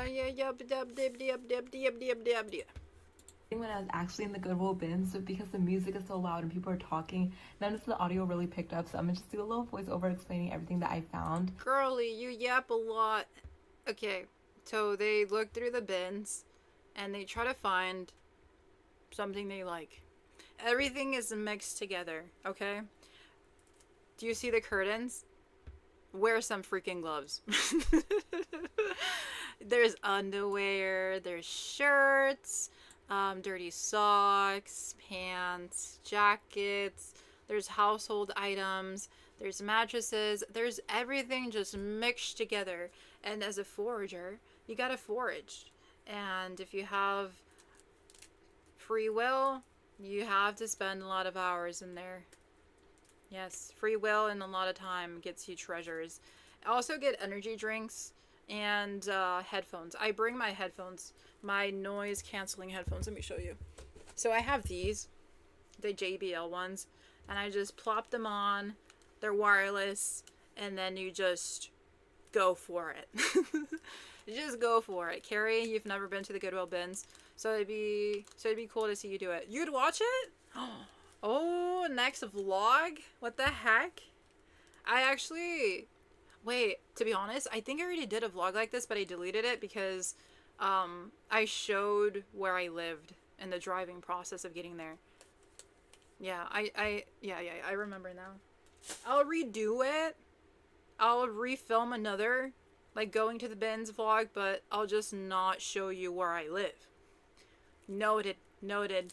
Okay. This is why I look like digging. Normally I'm looking for different textures or colors or patterns. Anything that catches my eye, really. I feel like because I've been digging so much, I have a really good sense of like what's vintage and what's not. This is the first top I found when I walked in. This is just a cute little Y2K party top. And then I found these purple BCBG pants next to it, and I was like, oh, we're in for a good haul today. Then I found literally the most perfect tops to ever exist. But of course, in typical bins fashion, it was broken. But I'm confident that I can repair the halter top, so I got it anyways. I found these cutie little tops. Nothing was pretty crazy. But I was like, some good Y2K basics to get the vibe going. I love the color on these blue tank tops. They're giving me some aquamarine vibes. And this red top was so pretty. I like the one that has like the little basic lace trim on it. I feel like not everyone's looking for that, but when you know that you found one good basic, there's probably a whole bin of other stuff. And honestly, after that, I didn't really find anything too remarkable. I really did like this pink top though, and the tag was like a removable sticker, which I thought was so cute because I miss when brands actually cared about that kind of stuff. Now everything's like $10 and no one cares about that stuff anymore. I also really like this like 1920s corset girdle thing that I found. I can't believe women used to wear those type of things. Now it's just like the Skims bodysuit equivalent, which is a little bit better for the body, so we can appreciate that. Okay. The voiceover is kind of like not matching up with what she's showing. Okay, let's see what she got. Oh, she got food? I'm jealous. Is Aeropostale coming back for teens? Oh no. I hated that. That was in when I was like 12. I don't want to see that ever again. feel like it'd be so cute with a little bra underneath for going out. This one made me so sad because look how cute this is. It's a pink and black little polka dot bikini top. I couldn't find the bottoms for it though. I kept digging around but I couldn't find it. This dress some lady gave to me at the bins because I saw her grab it and I was gonna ask her like to buy it off of her, but she just gave it to me because she's like, oh, it won't fit me anyways. It's this little 90s paisley mesh little dress. I love grabbing dresses, and the tag on this one's so cute. It says jump. This one's one of my favorite things. I love like this milkmaid style top. Everything I found was very fairy crochet, which is very me if you know me. I think she needs to take a breath, calm down a bit, and then explain it.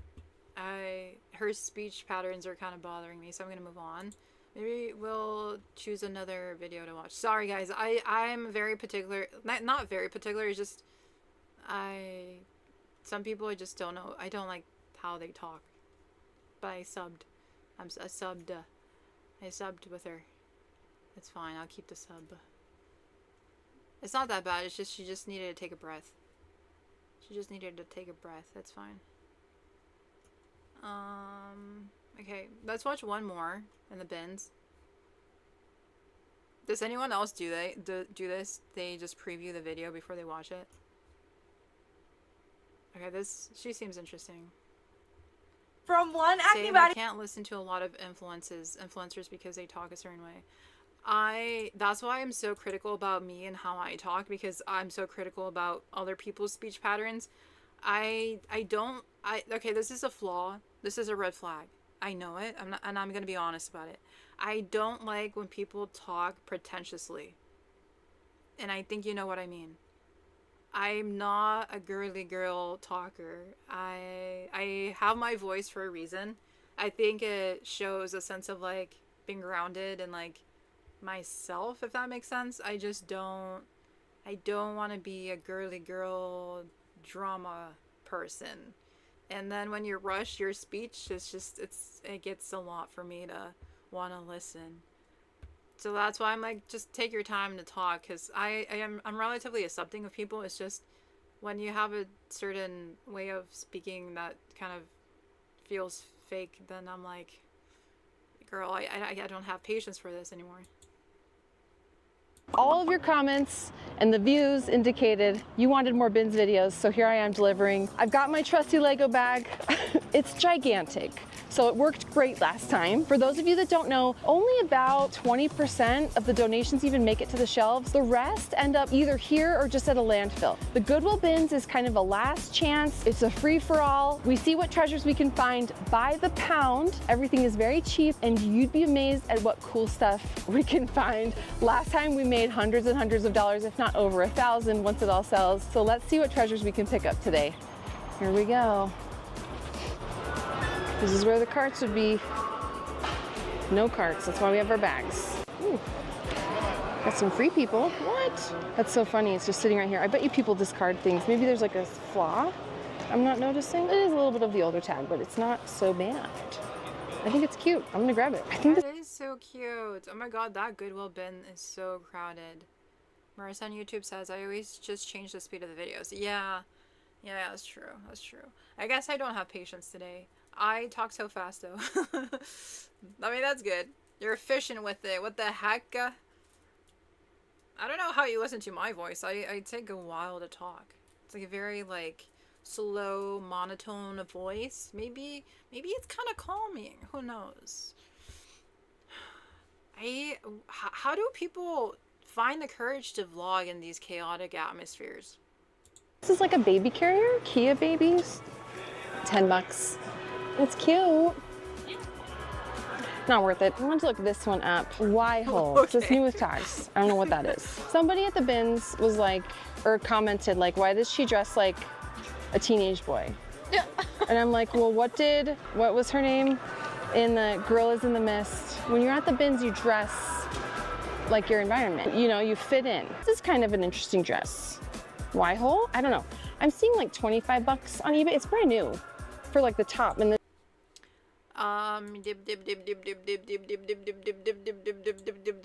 the lady likes to talk about random stuff and changes her mind. Yeah, we're definitely speeding that up. It's just like a simple white dress. It's cute. We're gonna hang on to it. Let's see. It does look really, really nice. I mean, I see one listing for $15 and no solds, so it doesn't really bode well. Darn it. But it is like cute. Like I would totally keep this for me. But when I don't see tons of solds, that usually tells me like It's not gonna go for tons. I wanna say it's like a kid's large. We're gonna keep looking though. This is Carhartt. This is like, I mean, yes, there's a little distressing. It does look older. This looks like the older tag. It's got the flannel lining. I hear we call this thrashed or patina, or we call this something. It's very cool. It's got like the buttons even have the logo on them. I will 100% pick this up. You can find on the interior tag, we're gonna look up the style just right here, S96CLY, and it's a 2XL tall. This is so cool. Why didn't no one pick this up? What am I missing? It's amazing. Love, obsessed. Let's grab it. So it's distressing, but we don't care. I'll look it up. I'm gonna look up exactly the style. We're gonna figure this out. I'm seeing like, it depends on like style, but like 150, 200, 45, 40. We'll see. I'm gonna look up, do a little bit more research. 120. If it's older and it's in a great size, so we gotta grab it. I love it. First very cool find of the day. It's like basically the same.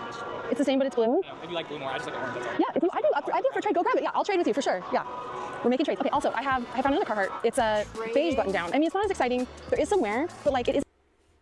Let me just pause.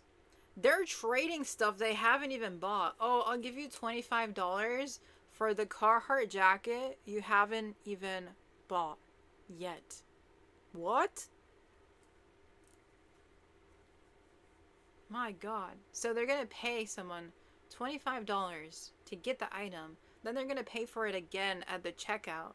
And then they have to pay for the gas to take it home, basically. And then they resell it. So how much profit are they actually gonna make from that jacket when they resell it? Yeah, it is wild. It's just so confusing, bro. Like, how much money are you actually gonna make from that? They're dumb. They're so dumb.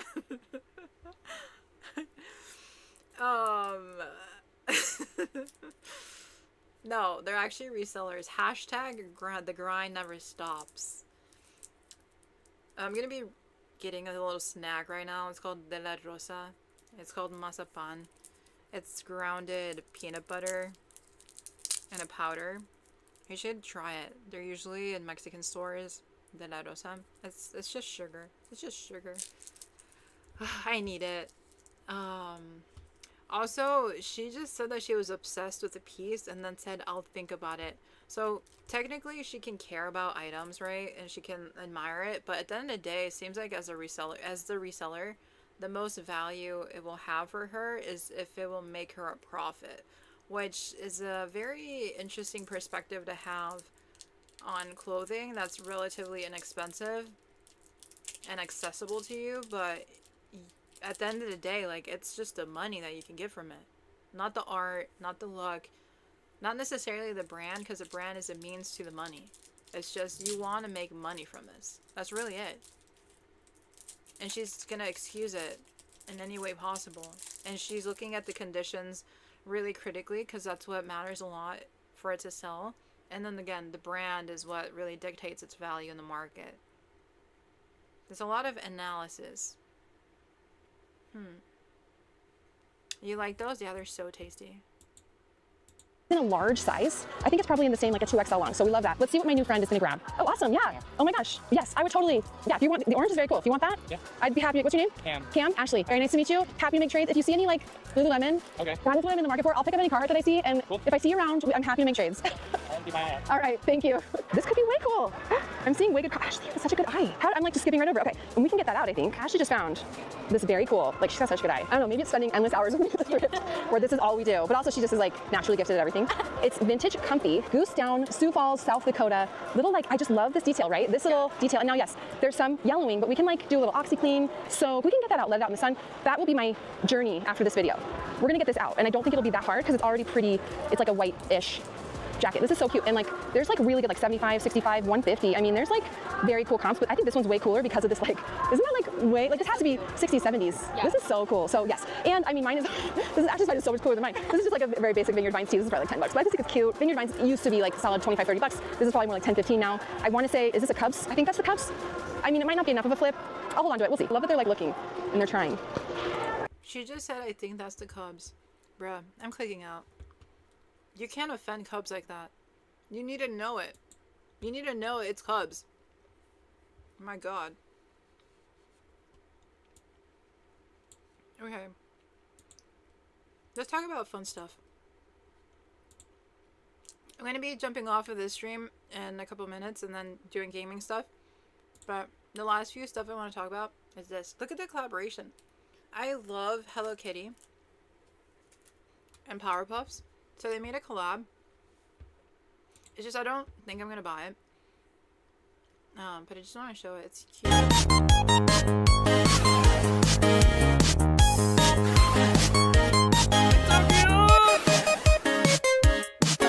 It's so cute!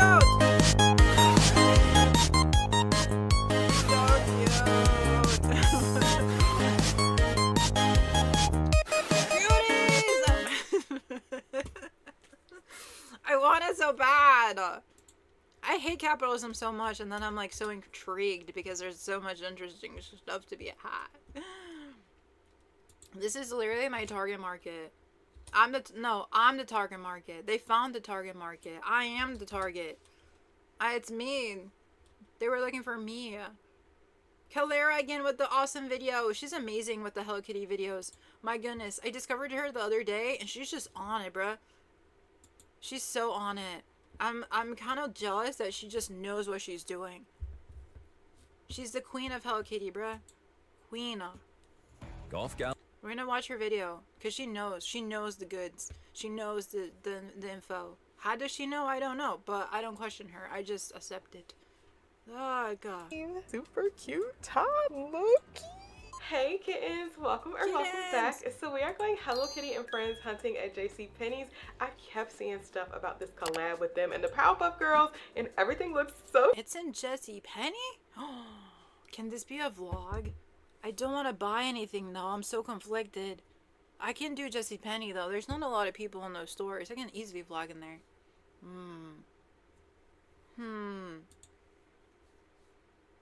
Cute. Plus there are a couple things I want from this collection, so let's go and see what we can find.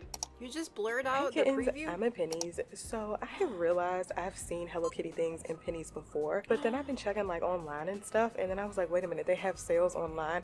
Plus I have never seen a Hello Kitty and Powerpuff Girls collab. Me with neither. Komi. I've never seen this before. So I see all the cuteness. There is something I want, but first let me show y'all what they have. Oh my. Okay, fun fact. Bubbles was my favorite Powerpuff Girl growing up, and the fact that she is together with Cinna. So cute. Like That's a so little cute. jersey top. Cinema roll Bubbles. Look at them in the heart. Oh, okay, this is the back. Back to what I was saying. Okay, y'all, here is the back. Look at their cute little logos. And then the sleeves have the blue and white stripes. This is so cute. Those are cute! Oh my god, this is amazing! Cute. Let's check the price. Okay, y'all, this says 30. I'm not... Oh my god!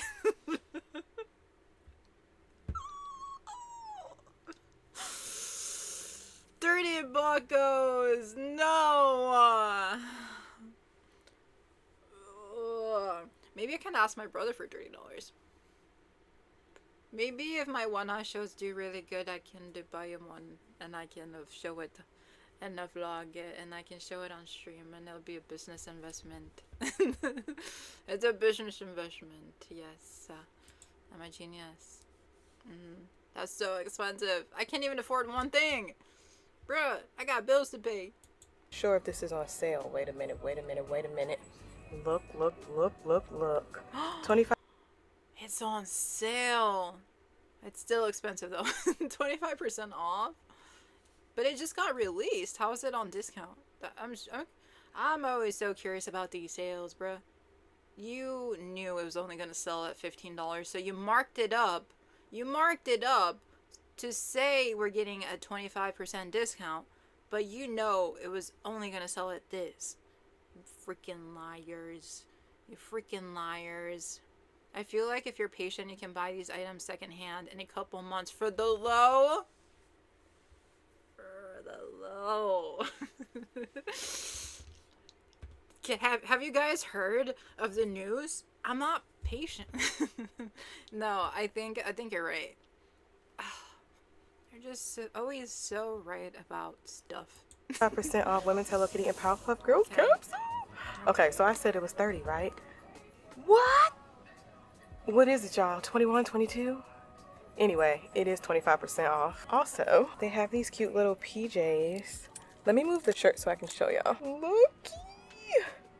Oh Oh my gosh. Love the baby blue background. And then Bubbles has like Senna ears on. And then Senna, he's just cute as always with his Bubbles costume.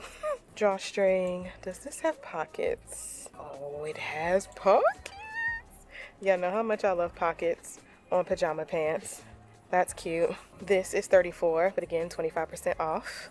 Also, if you're not feeling the pants, they also have It's not 25% off. It's just an illusion of a deal. They know it was originally going to be sold for like, what, 30 bucks or whatever. shorts.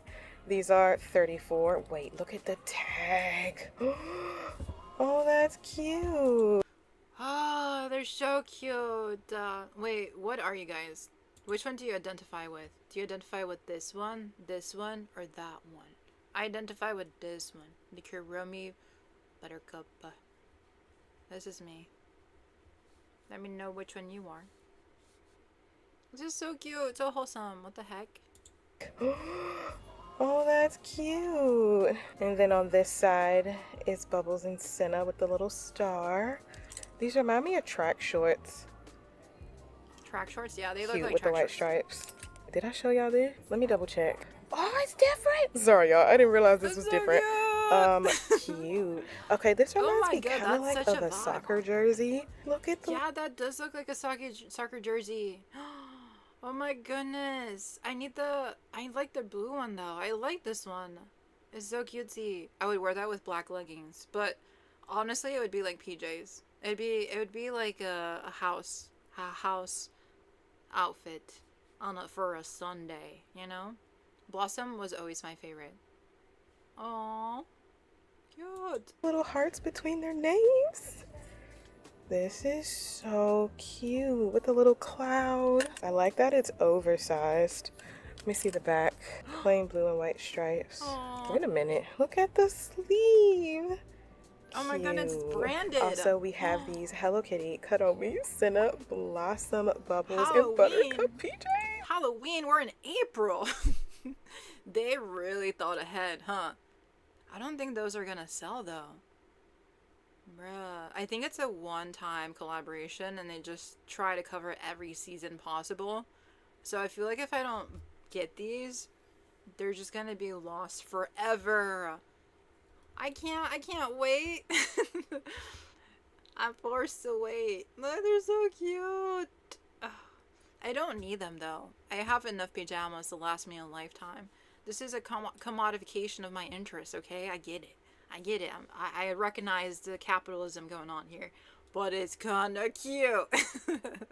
Okay, wait. This black and pink combo, so cute. I'm pretty sure it's the same as the blue ones. Yeah, $34. Pink drawstring pockets. I love the pattern. Okay, so it's the same pattern on this side, just like the blue ones. Also, y'all, they have this super cute top. Y'all, look at the colorful stars. The sparkles! How can you say no to sparkles? Oh my goodness. That's so cutie. But this will surely land in the landfill. Do you think you're gonna pass this shirt on to your future kids? Probably not. It looks really cheap. It looks like a polyester cotton mix, to be honest. And the screen print looks cheap.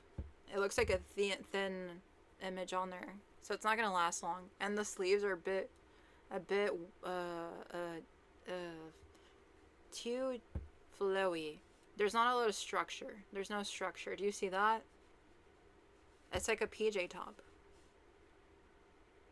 Upcycle your own or customized pajamas you already have.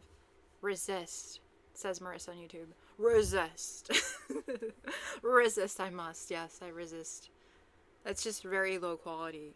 But I'm inspired. I can screen print it on my own. Yeah, I can grab a shirt and like slap a copyrighted image on there.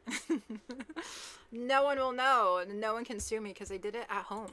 In the background, and then Kuromi's little hat with Buttercup, and then Blossom, Hello Kitty, and then Bubbles Senna. This is cute. Then they carried the design on the back. Let me see how much it is. $24. Okay, so if y'all could have guessed by now, this is a top that I want. I saw it online and I was like, I have to have it. I also saw a tube top, but I don't see that here. But I'm gonna show y'all what else they have, and I'm gonna think about this. Okay, y'all, we also have this section. So first, look at this cute little top. I'm not sure if it's like a PJ top or a normal top. It's kind of sheer.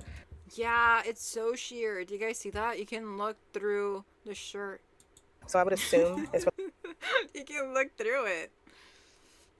The fabric quality is trash. I think what they're really selling you is a collaboration, and the shirt is the base for it.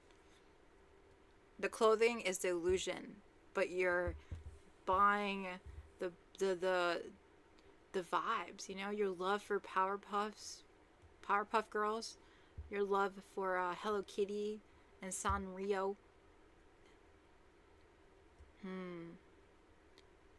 What if they just get a tattoo and call it a day? Don't buy anything. You know what? Yeah, just don't buy anything. Just tattoo all of this on your body and you'll have it forever. That's the biggest deal. Who's with me? Like in the house. But look how cute the different hearts. Oh, I'm not a fan of the background though. It's like this cream. I wish it was more of a white. And then the back is plain, but the sleeve is embroidered with both of their logos. That is. Ooh, that's cool. That's a font. Huh. That's the only good quality thing on there. Compared to the screen print, this is elite. But it's just in a small section of the sleeve. Oh, cute. Let me get y'all the price. Hold on. Okay, this is 25% off of that. I can't do the math right now, but yeah. It's not 25% off, girl. It's not 25% off. It's just an illusion of the discount. Next up, they have these Buttercup and Cut On Me PJs. Okay, so these are just like the Senna and Blossom ones that I can't look at it. I love sage green. Look. Sage green. Look, my new phone, sage green. I love. No, I can't do this. Tell me what happens. Tell me what happens. I know I just mashed up Hello Kitty and Powerpuff Girls, but yeah, these are cute. The green isn't really showing up on camera. It's more of like a pastel green drawstring. Y'all know it has pockets. Oh my gosh, look at Cut On Me. The green skull, stars everywhere. 34, 25% off. Also, we have this cute pink zip-up hoodie. Yeah, I'm so excited about the back. Like, look, Hello Kitty and Blossom. Look at the rainbow. Hello Kitty as a Powerpuff Girl. Blossom with her Hello Kitty hat. The clouds, the stars, her bow, the heart. But let me show y'all. I got really excited about the back. But look, they just have the logo embroidered here. And then pink drawstrings, a pink zipper. And then they have pockets down here. But yeah, this is super cute. Let me get y'all the price. Here is the price. This is $54. Again, 25% off. It's not 25% off. I'm pretty sure I just showed y'all, but they have more of them here. Okay, kittens, updates. I think I want to get the top I told y'all I really like. I just don't know what size I want. This is a 2XL. I was gonna go for large, but then I was like,